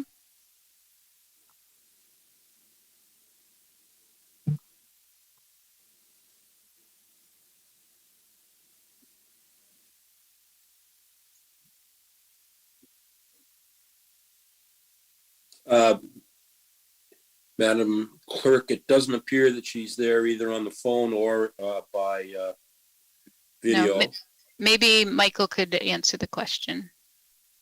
Yeah, thank you, Acting Mayor Solomon. So I'll see what I can do. I think I think the intent is that it's quite open-ended, so it's really up to ward councillors to decide what they want to do. I think the policy speaks to it. So it can be a contribution to a project. It can be a project that's shared amongst wards. I think the idea is that it would be as open-ended as possible. The only limitations in this case is that the community support agreement from Hydro One has some limitations in terms of what the uses are.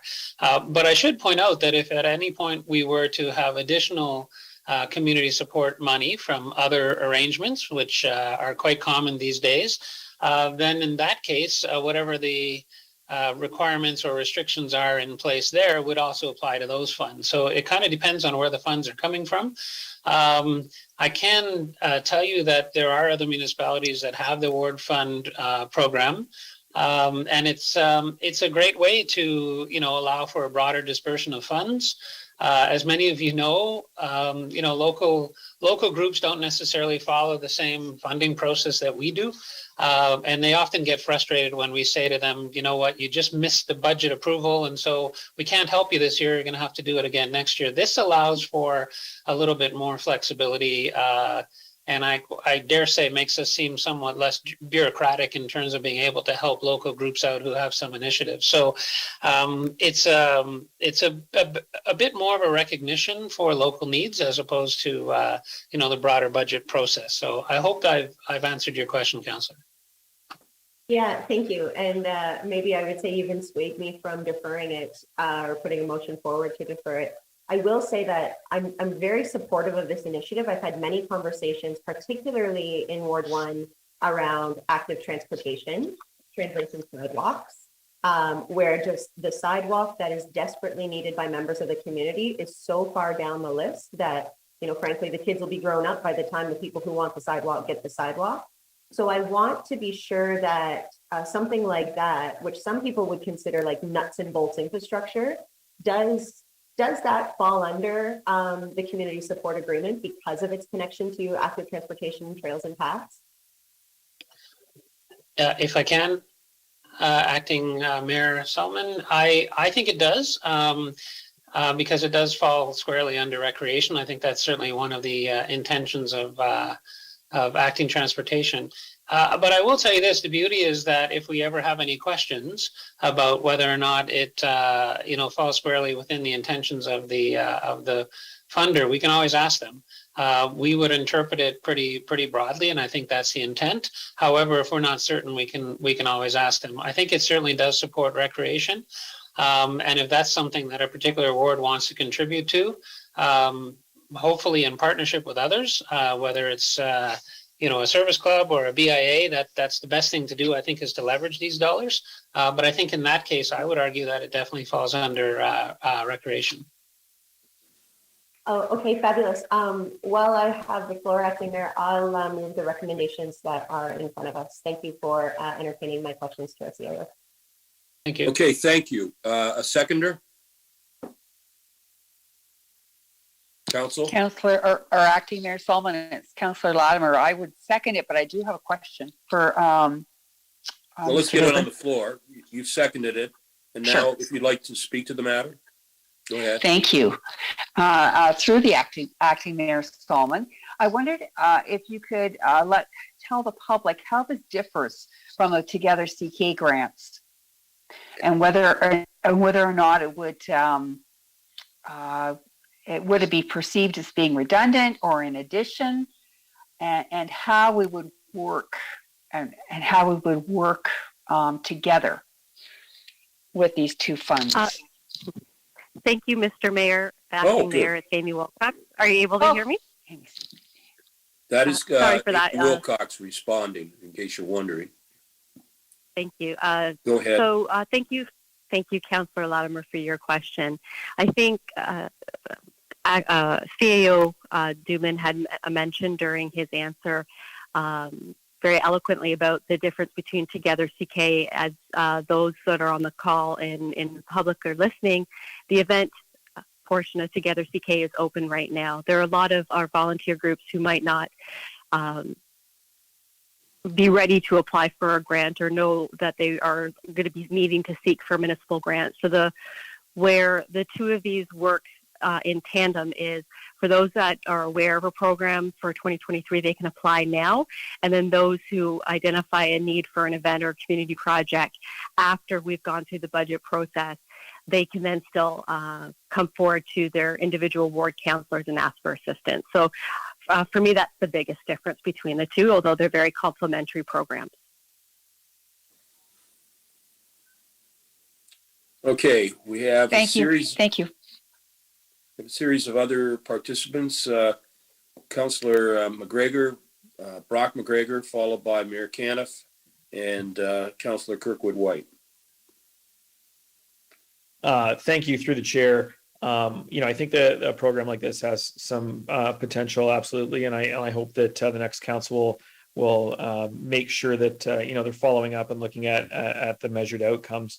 One area that I had a bit of hesitancy was it says that the overall budget is $25,000 per councillor annually. The mayor $125,000, and it's to apply to projects the ward councillor or mayor thinks are priorities within their ward. And I recognize that a lot of projects cross those sort of imaginary ward boundaries. So I'm just hoping that when we're thinking about those types of projects, we're not hard and fast with that boundary, which also brings up my one concern about the program. And I think that we all recognize, especially those of us in Ward 6, that we have the worst ratio for representation by population here in Ward 6. So residents in Ward 6 or in Chatham proper are underrepresented, as we've seen in every sort of statistical analysis. So, by virtue of that, residents in Ward 6 in Chatham get the fewest allocation per resident through this program. So I think that's something to be cognizant of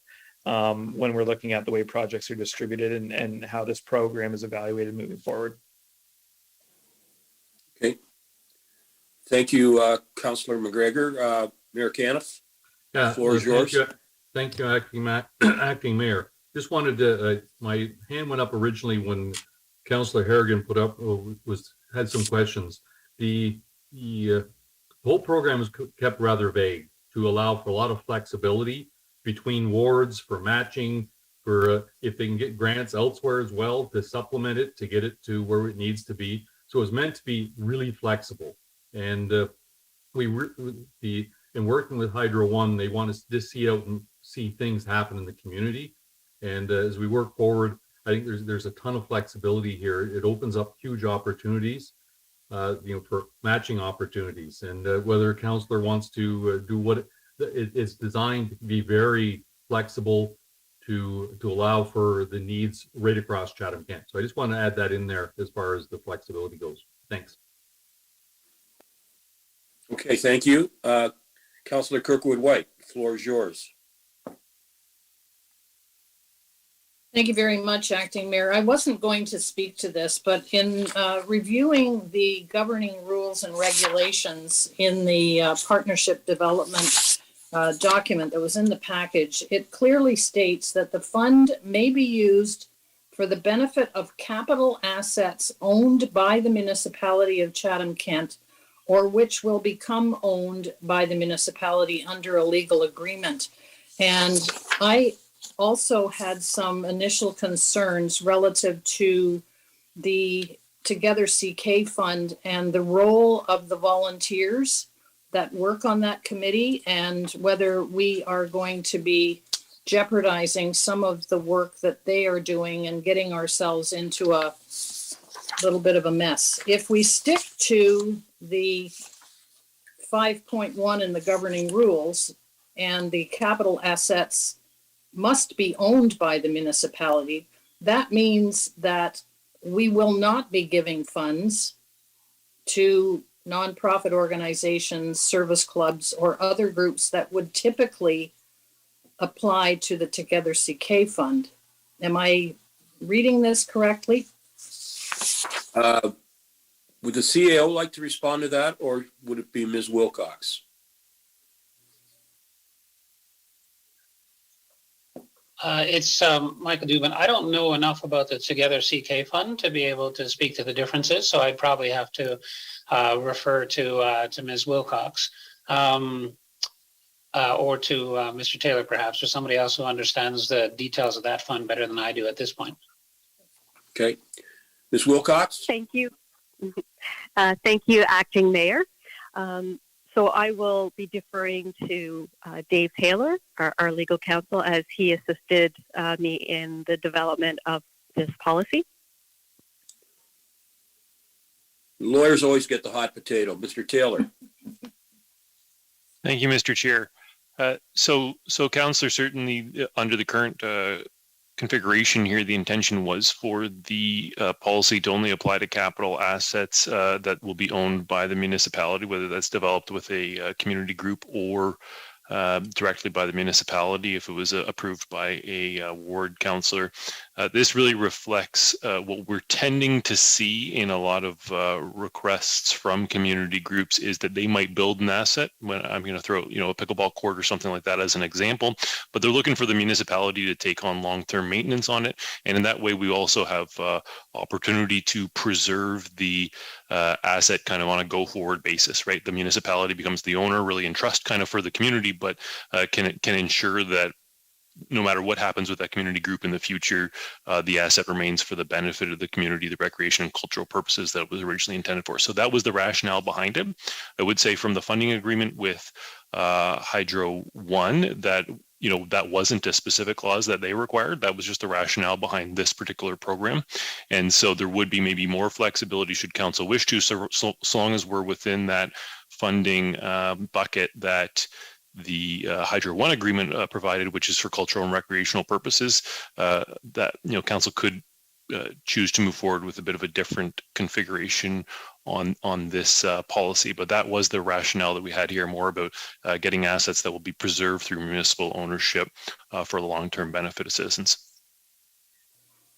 Thank you, Dave. That would perhaps clarify the issue for members of the Together CK committee that might be wondering what role they are going to play in the future.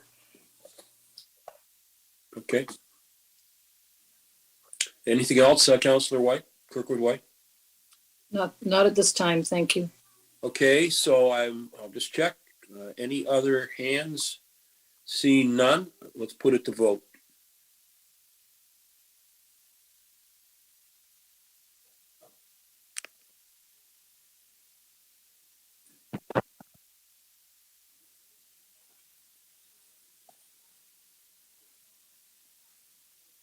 We only have 14, Council, still waiting for a few. Judy, it's Councillor McGrail. I did not get it come up on my screen. Okay, how would you like to vote? Yes, please. Thank you. Is it just ask members of council, does it come up on everyone's screen except Councilor McGrail and I? I have 14, so you guys would make it 16. I wonder why it's not there. Okay, Mr. Chair, how would you like to vote?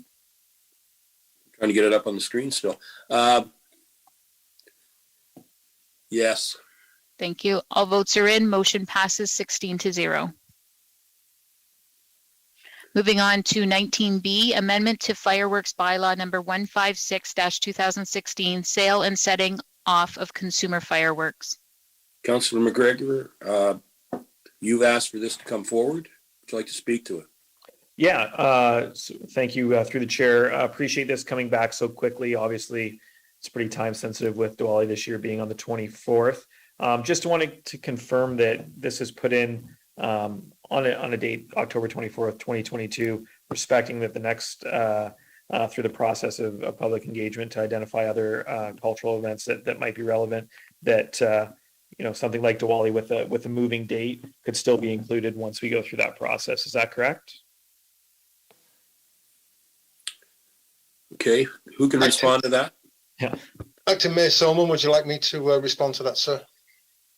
Yes, certainly. If you have that expertise, I've got Ken's name here, but that's fine. Okay, go ahead. Thank you for the question, Councillor. So this has been amended to reflect the date of this year, as per Council's direction. In the next couple of months, we will be holding a review of all fireworks legislation through the various communication channels. Let's Talk CK.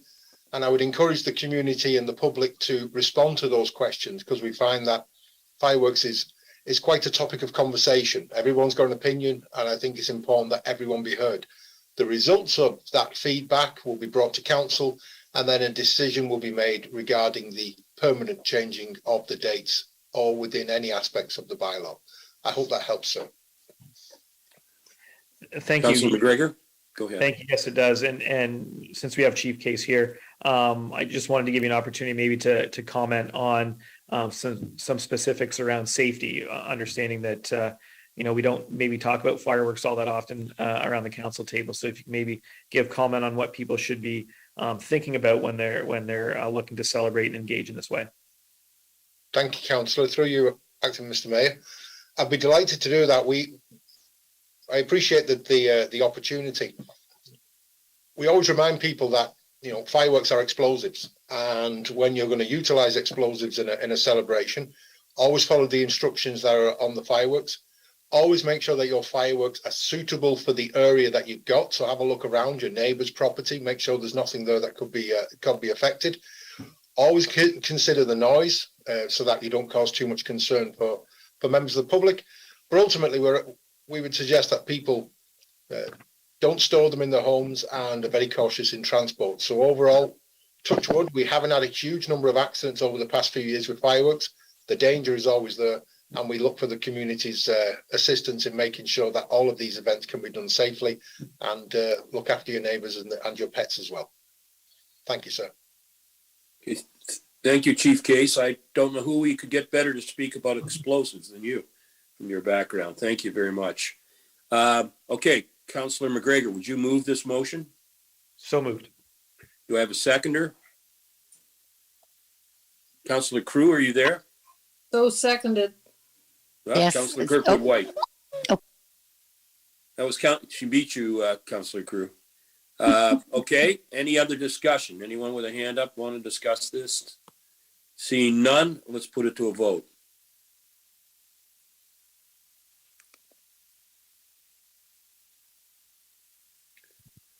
Well,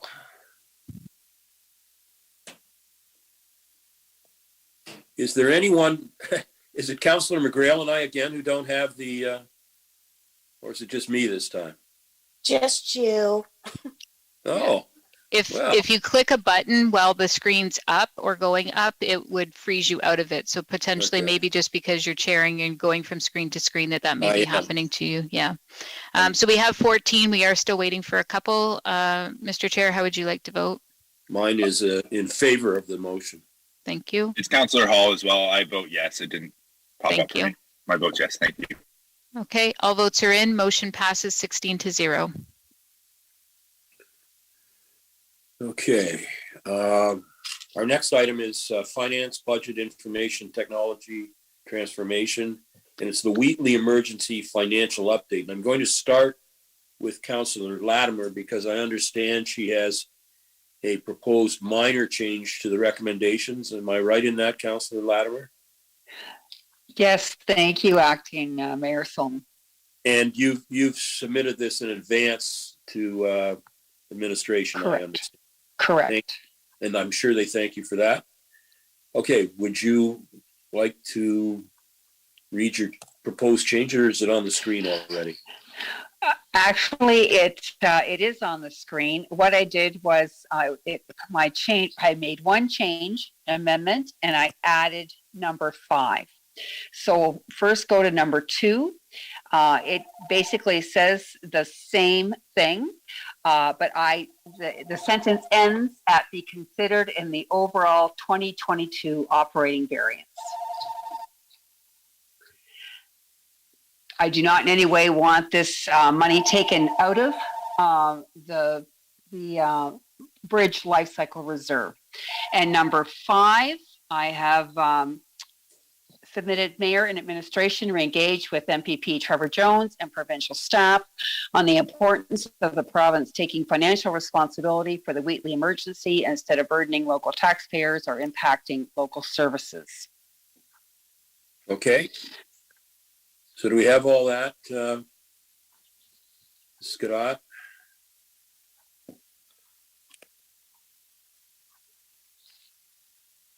There it is. Okay, are you prepared to move that, Councillor Latimer?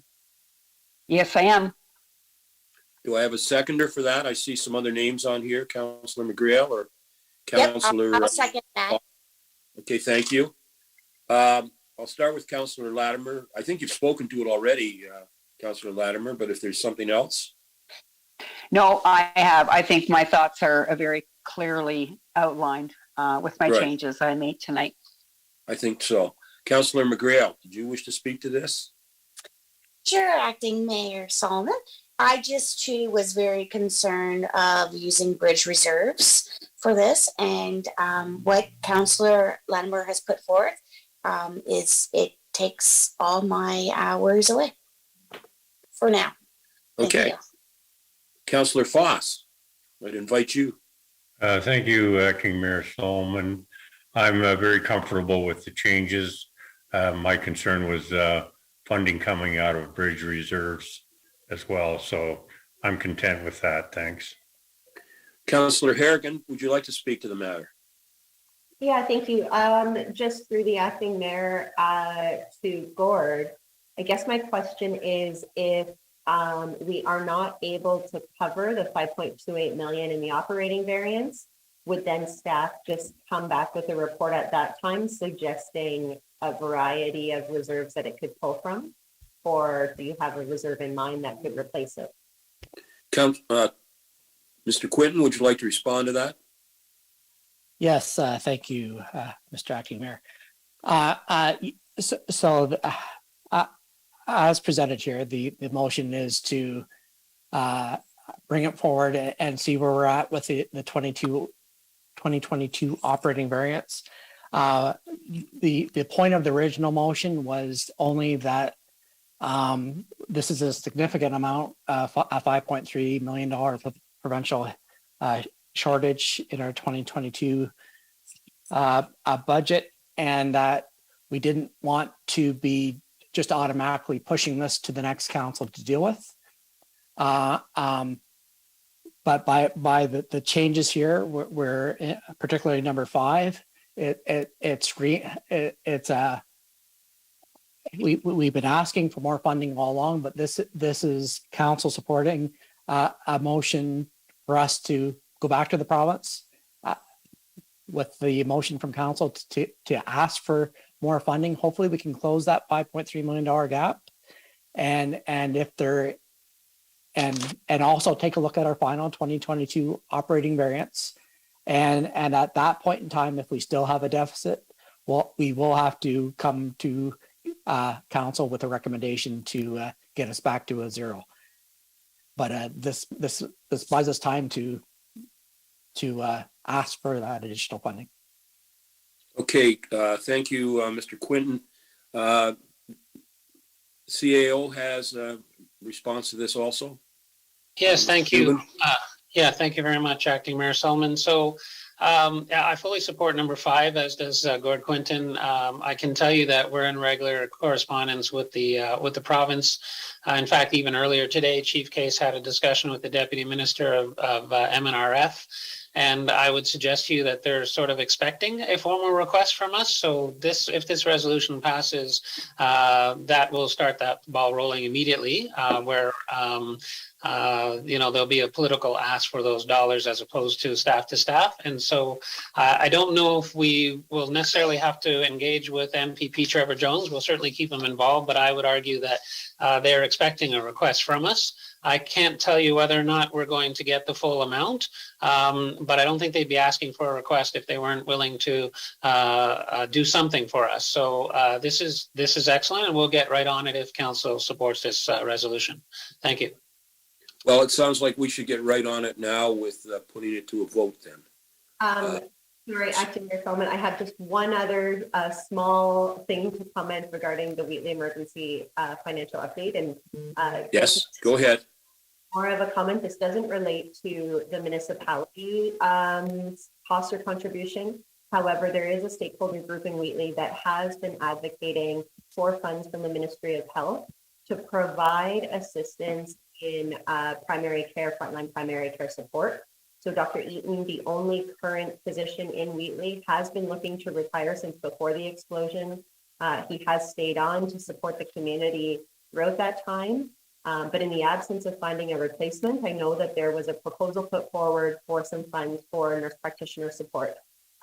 So I will just kind of informally share with staff as you're speaking with ministers and deputy ministers. I know that Councillor Oche and myself have been having some parallel conversations with the Ministry of Health and are really hopeful that there can be some added support.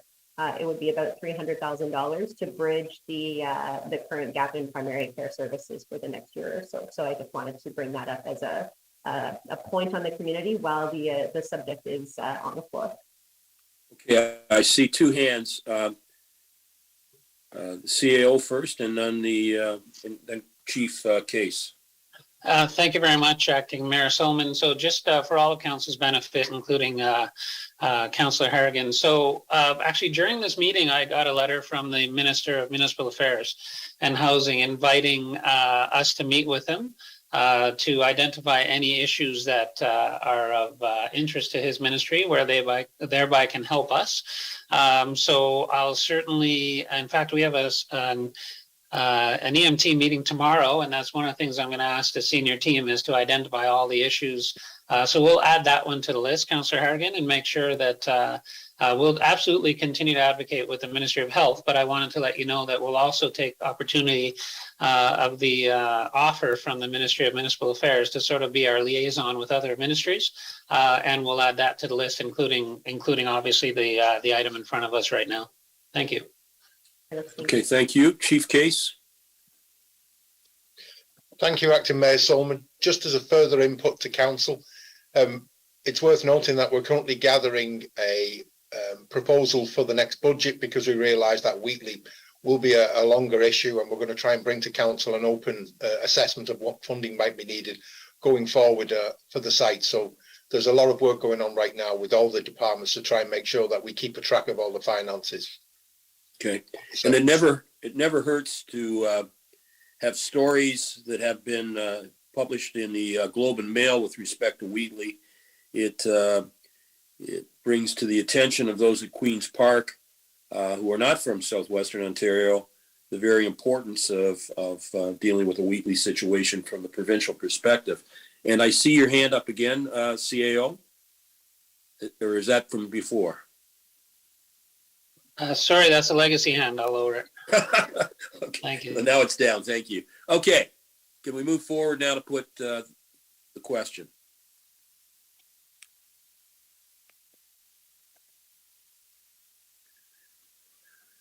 Okay.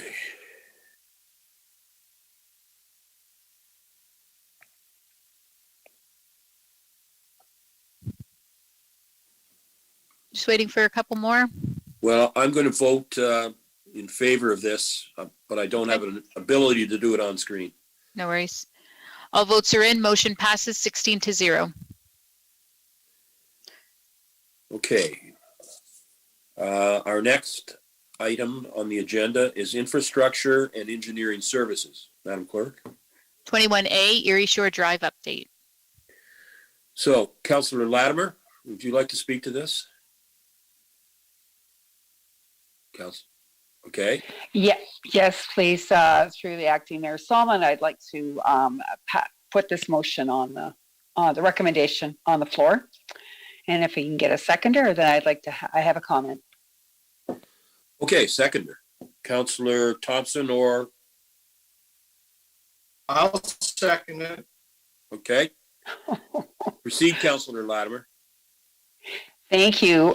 Through the acting mayor Solomon, I'm really pleased to read in this report that the drainage report is imminent and expected this fall, because I really continue to feel it's important that we enable access to all available local and other Great Lake Basin technical resources and funding pathways, working to create ongoing opportunities for these property owners to communicate with each other, using all available resources to work together to collaboratively develop a local, adaptive, sustainable approach to current and future shoreline resilience challenges. So thank you for the report, and I'll let others speak on this. Okay. Trevor, Councillor Thompson, I see your hand up. Councillor Thompson? Yes, thank you very There we much. go. Yes, there we are. Hello, thank you. I was down there on Erie Shore Drive today talking to some residents, and they were quite happy to hear that the blocks were going to be removed. A couple of them were curious about the cutaways, any of the potholes, and if there was going to be any spot repairs to the roadway after the blocks and the dirt were removed. Okay. Who from administration wants to answer Councillor Thompson's questions on Erie Shore Drive? Thank you, Mr. Acting Mayor. It's Ryan Brown, Director of Public Thank you. Works. Proceed. Thank you for the question. We will start the removal of the blocks as soon as possible. And to answer your question on the cuts or the drainage spill areas, those will remain. We won't be removing those, but everything that's on the roadway will come off. And then we will do a thorough assessment. We know there is, a few potholes and cracks, and we'll try to get those fixed up before winter. But obviously, we will be maintaining the road much as we did before the blocks were there. Okay. Okay, thank you. Yeah. Yes, I was, like I said, I was down there today. The residents very happy to see the road reopening to two-way traffic. Still very concerned about how things transpired and very anxious about the future. So something that the next council will have to keep in mind there is we'll have to, I think, repair the roadway and go a long way to repair the relationship between the municipality and the residents. Thank you. Okay. Any other, Councillor Pincinel? Councillor Pincinel? Thank you, Mr. Acting Mayor. I get the residents want to get their life back to normal here, but we're only 1 year away from high water. Like, granted, the water dropped a lot here in 2022, but I don't know. I think this is rushing it a little bit short-sighted on switching everything back, I think, already. You know, Mother Nature, she can change. She went down this much in 1 year. It can go back up that much in 1 year. And then we're going to be into panic mode, and we're right back where we were to try to save the dike. I think we're prematurely doing this, my opinion. Okay. Thank you. Councillor Sakachi, you're up next.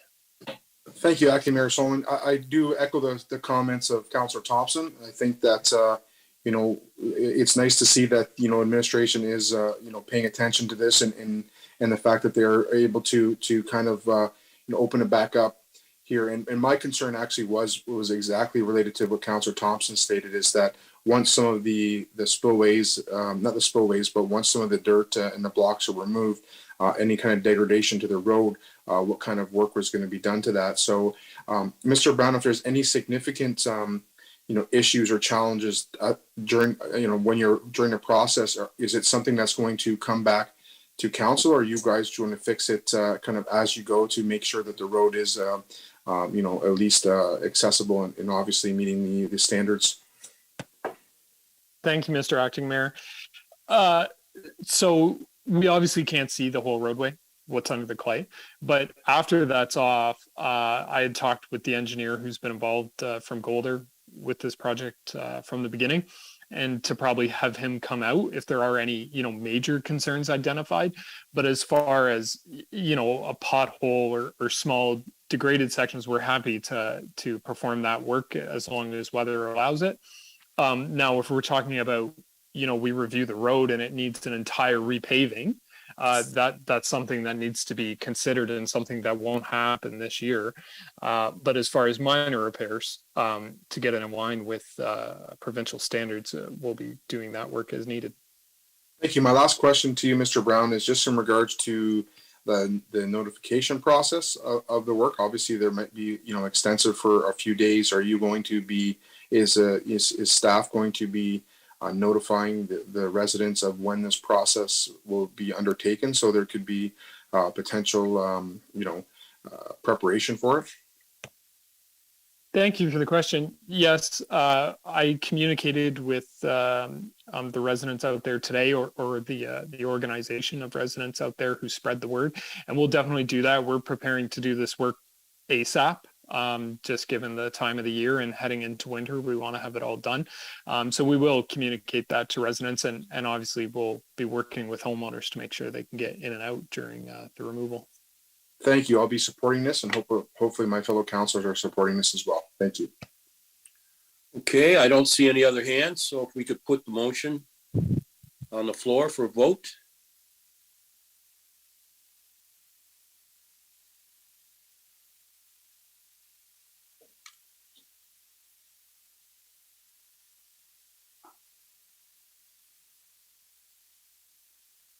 All votes are in. Motion passes 15-1. Moving on to 21B, Chatham-Kent Gravel Road Study. Councillor Latimer, you wish to speak to this? Yes, I do, Acting Mayor Solomon. I would like to put this recommendation on the floor, and if you can get a seconder, I would like to ask for some clarification. Okay, the motion is on the made, and do I have a seconder? I can second it. Well, Councillor Bondi, you won the race. It's a so race. That is now on the floor. Councillor Latimer. Thank you, through Acting Mayor Solomon. I wondered if Mr. Topeka or Mr. Brown could clarify. You are actually taking a different doing a different 178 kilometers of gravel roads in one area or rural ward for every 10 years, right? Or for each year of the 10 years, and you're collecting base data. So in the end, you're going to have all the data on all gravel roads throughout all of Chatham-Kent. Is that correct? Thank you, Mr. Acting Mayor. It's Ryan Brown, Director of Public Works. Thank you for the question. And yes, that's the intention. Staff, we talked about this a number of different ways of how to do it. And obviously we know there's a busy gravel road in every section of Chatham-Kent. And it would be ideal to start with all those really busy roads or very hard to maintain roads. But we think we're going to get a lot better pricing from the contractors to do this in one geographical area per year so that they're not mobilizing the borehole equipment. So the intention will be to pick 178 kilometers, which is approximately 10% of our gravel road network, in one area. So say that first year we start out in the Thamesville area, we would be doing all the gravel roads in that area, and then in subsequent years moving across Chatham-Kent to get them all completed over a 10-year span. And would there be a schedule out, Brian, when you're going to be doing what where? Just because gravel roads tend to be used by our farming community, and when you do this, I think they would like to be able to find that information so they could plan around that. Yeah, thanks for the question. Absolutely, we can do that. As mentioned in the report, this will be deferred to the 2023 budget process. And if that's approved, ideally, we want to do this study in the springtime, because that's when we have a lot of the poor base conditions show up on our gravel roads during the spring thaw. And also the work of the borehole contractors and the work of the consultant isn't going to hamper traffic too much other than on a short-term basis. Like traffic would still be able to get through, but absolutely communication would go a long way. So we would work with engineering to post that on our construction project kind of page and make sure everybody was aware of what we were up to. That's great. And I really do support this, and I'm hoping my fellow councilors support it, because Ryan can tell you for the past 4 years, I have been asking him and or members of his department to please show me the gravel Bible demonstrating gravel road best practices. And to date, I don't think there's such a document. So I think the information that's going to be gathered through this study is going to provide some of the missing quantitative and non-subjective data necessary for the development of a gravel road standards and enable more equitable use of our tax dollars towards the ongoing maintenance of our most cost-efficient road surface system here in Chatham-Kent. So thank you again, Ryan. Okay. I don't see any other hands, so let's put the matter to vote.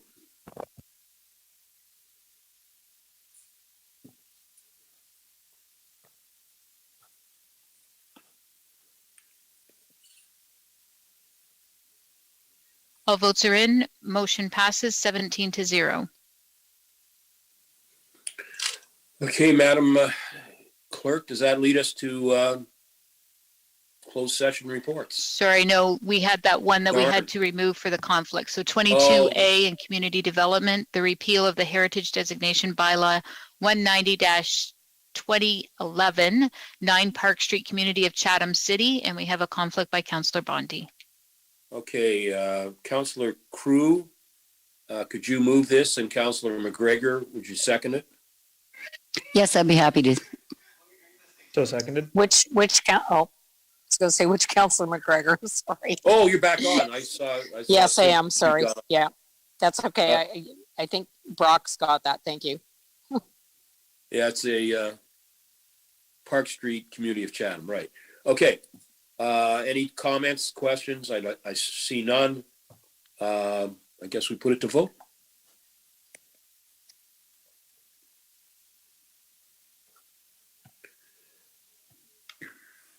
Okay.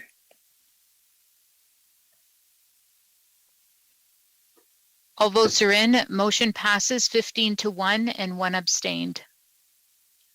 I was trying to rush us ahead to closed session reports, but we're there now. Councillor Latimer.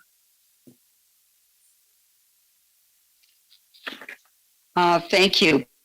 Council closed session report, Monday, October 3rd, 2022. Council directed administration on position, plan, procedure, criteria, or instruction to be applied to any negotiations carried on by the municipality with regard to IESO's long-term requests for proposals, LT1 RFP, and complementary expedited procurement process, the expedited process, E-LT1 RFP to procure new and expanded facilities to meet Ontario's emerging electricity needs. Section 239, 2K, Municipal Act 2001.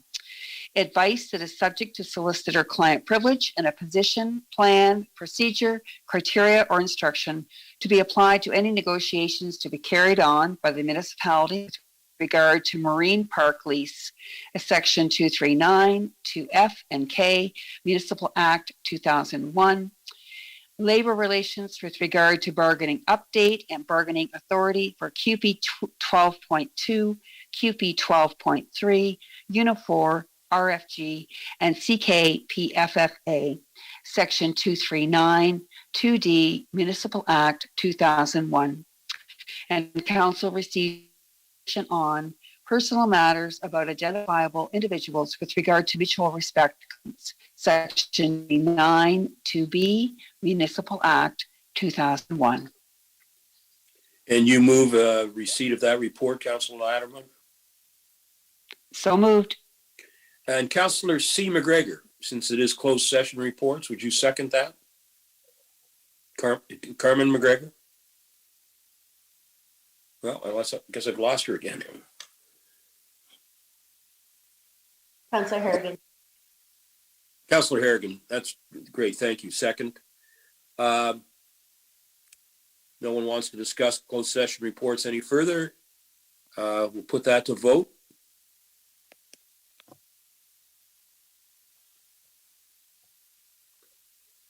Okay.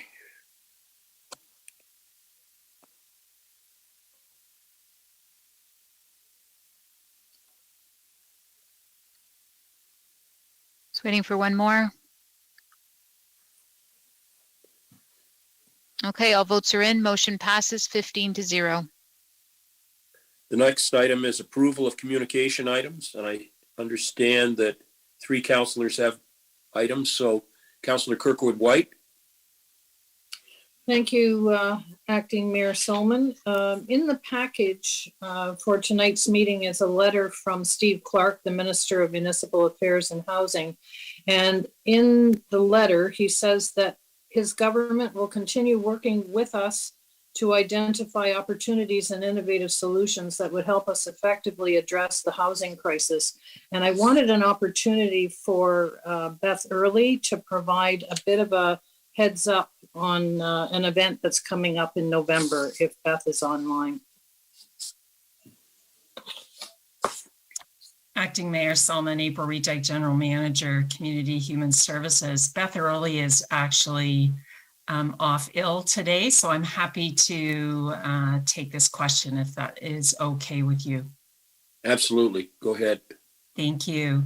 And thank you, Councillor Kirkwood White, for the interest. What we want to share with Council and anybody watching is that we are putting the final kind of details on our Chatham-Kent's Affordable Market Housing Summit.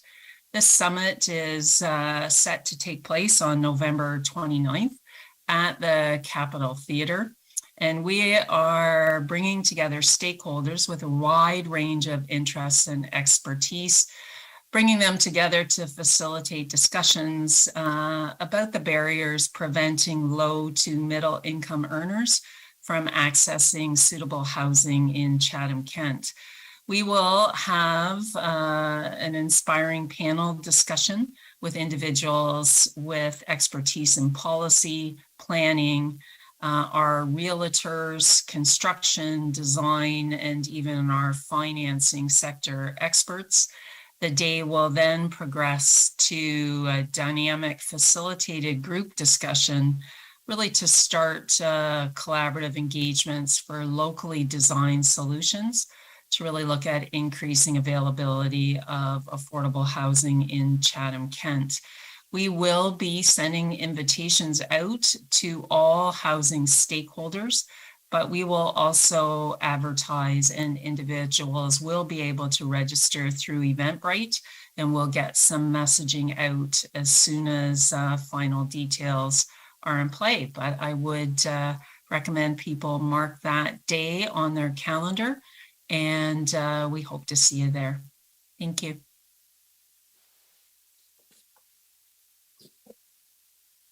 Thanks very much, April.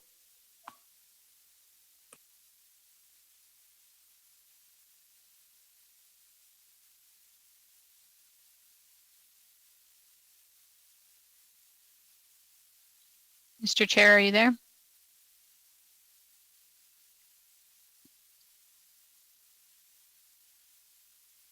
Mr. Chair? I had just asked, just asked Councillor Kirkwood White whether that covered her concerns, and I trust it does.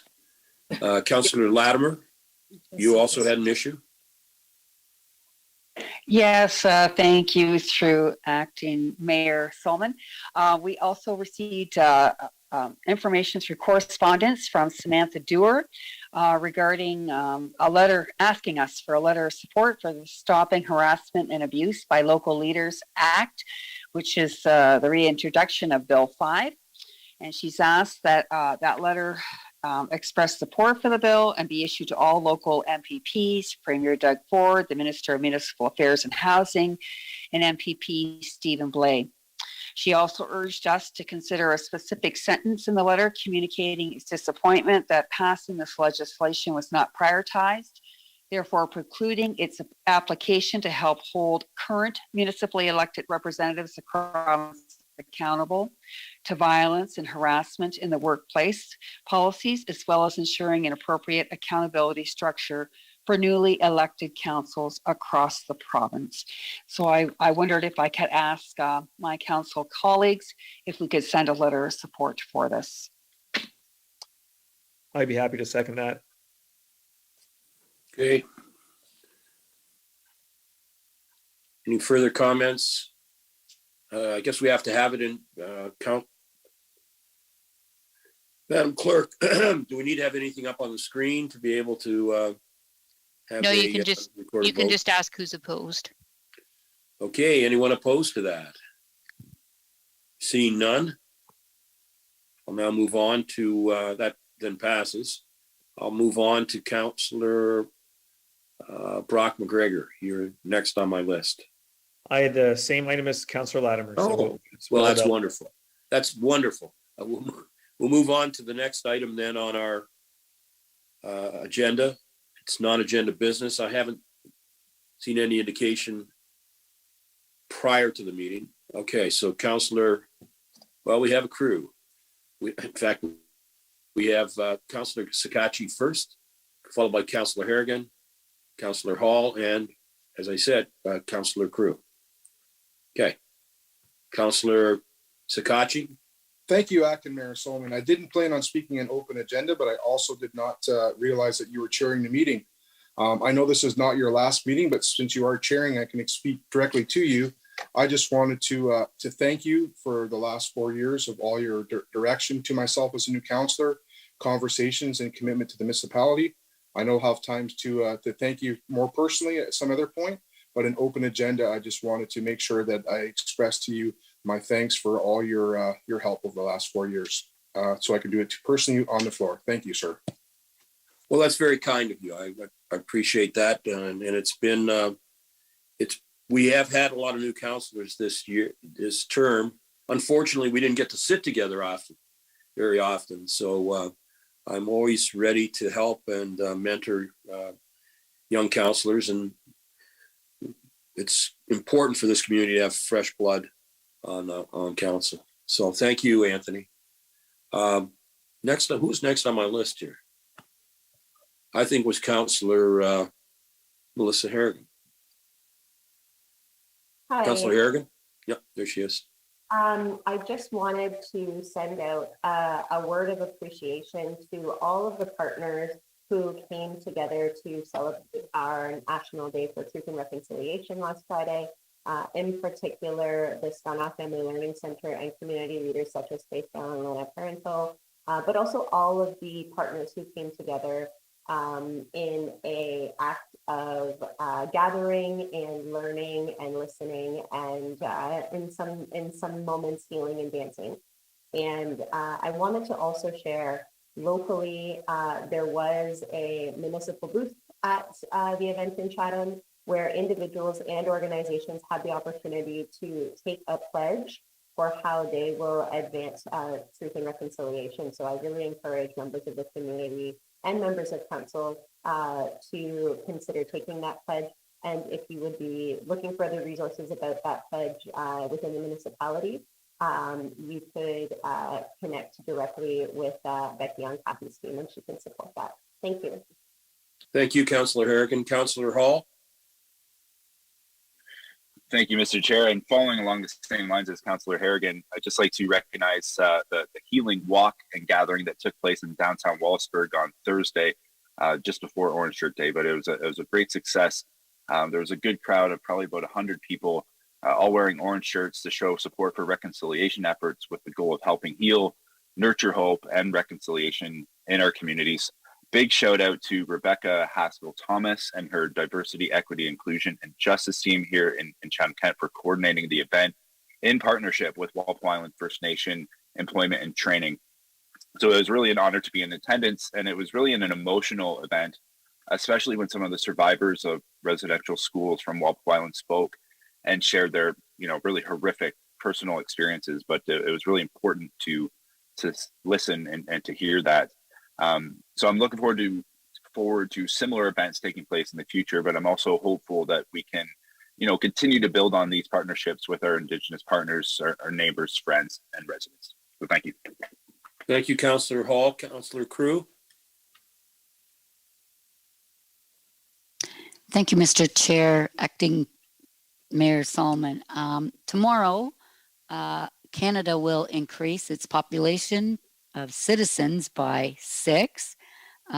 Chief Case and his wife, Michelle, and their 4 children, Abigail, Samuel, Isabel, and Charlotte, will all become Canadian citizens. So I would like to take this opportunity to welcome them officially to Canada. And we are really happy that you are going to be Canadian citizens, and you make us smile. So anyway, but thank you and welcome your whole family, and I guess we're going to keep you now.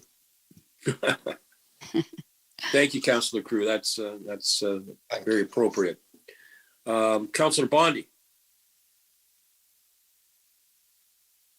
Councillor Bondi. Yes, thank you. Thank you, Acting Mayor Solman.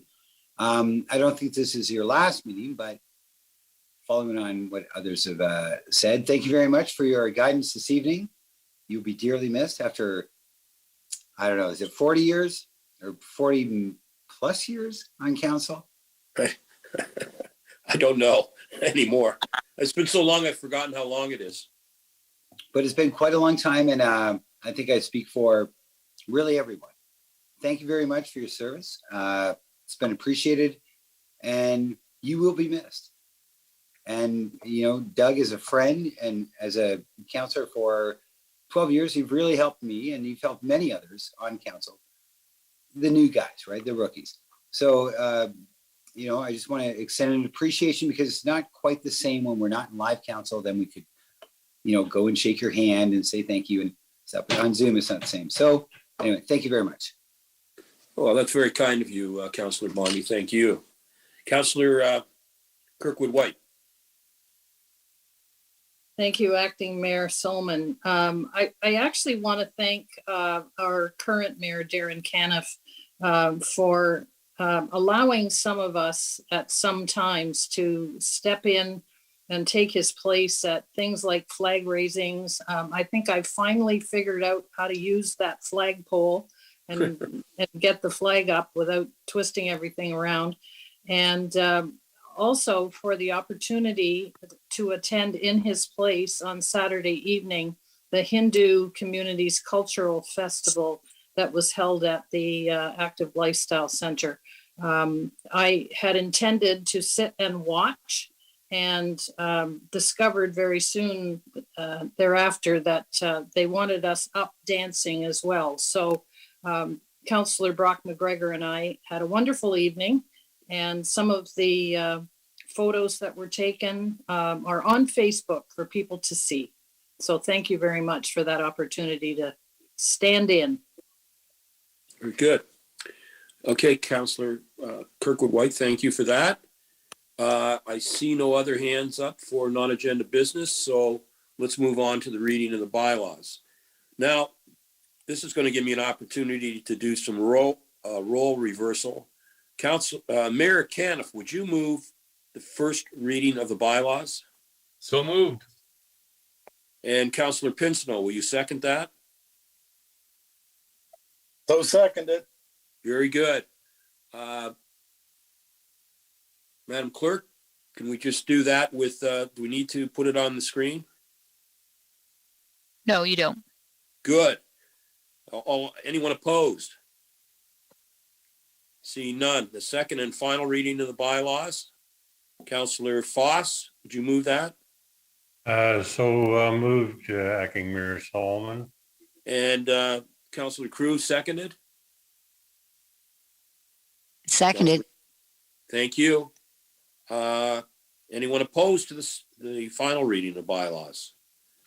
Seeing none, that passes. And now to the final item on the agenda, adjournment. Councillor Crew, you're still on the screen. Can you move adjournment? I certainly can. And I don't think I've picked on Councillor Wright yet tonight. Are you there, John? Can you second it? I'll second it. Thank you. You're now in the minutes. All in favor of adjournment? Anyone opposed? If I only had a gavel, I could now knock us down. Okay, thank you, and have a good rest of the evening. Have a great night.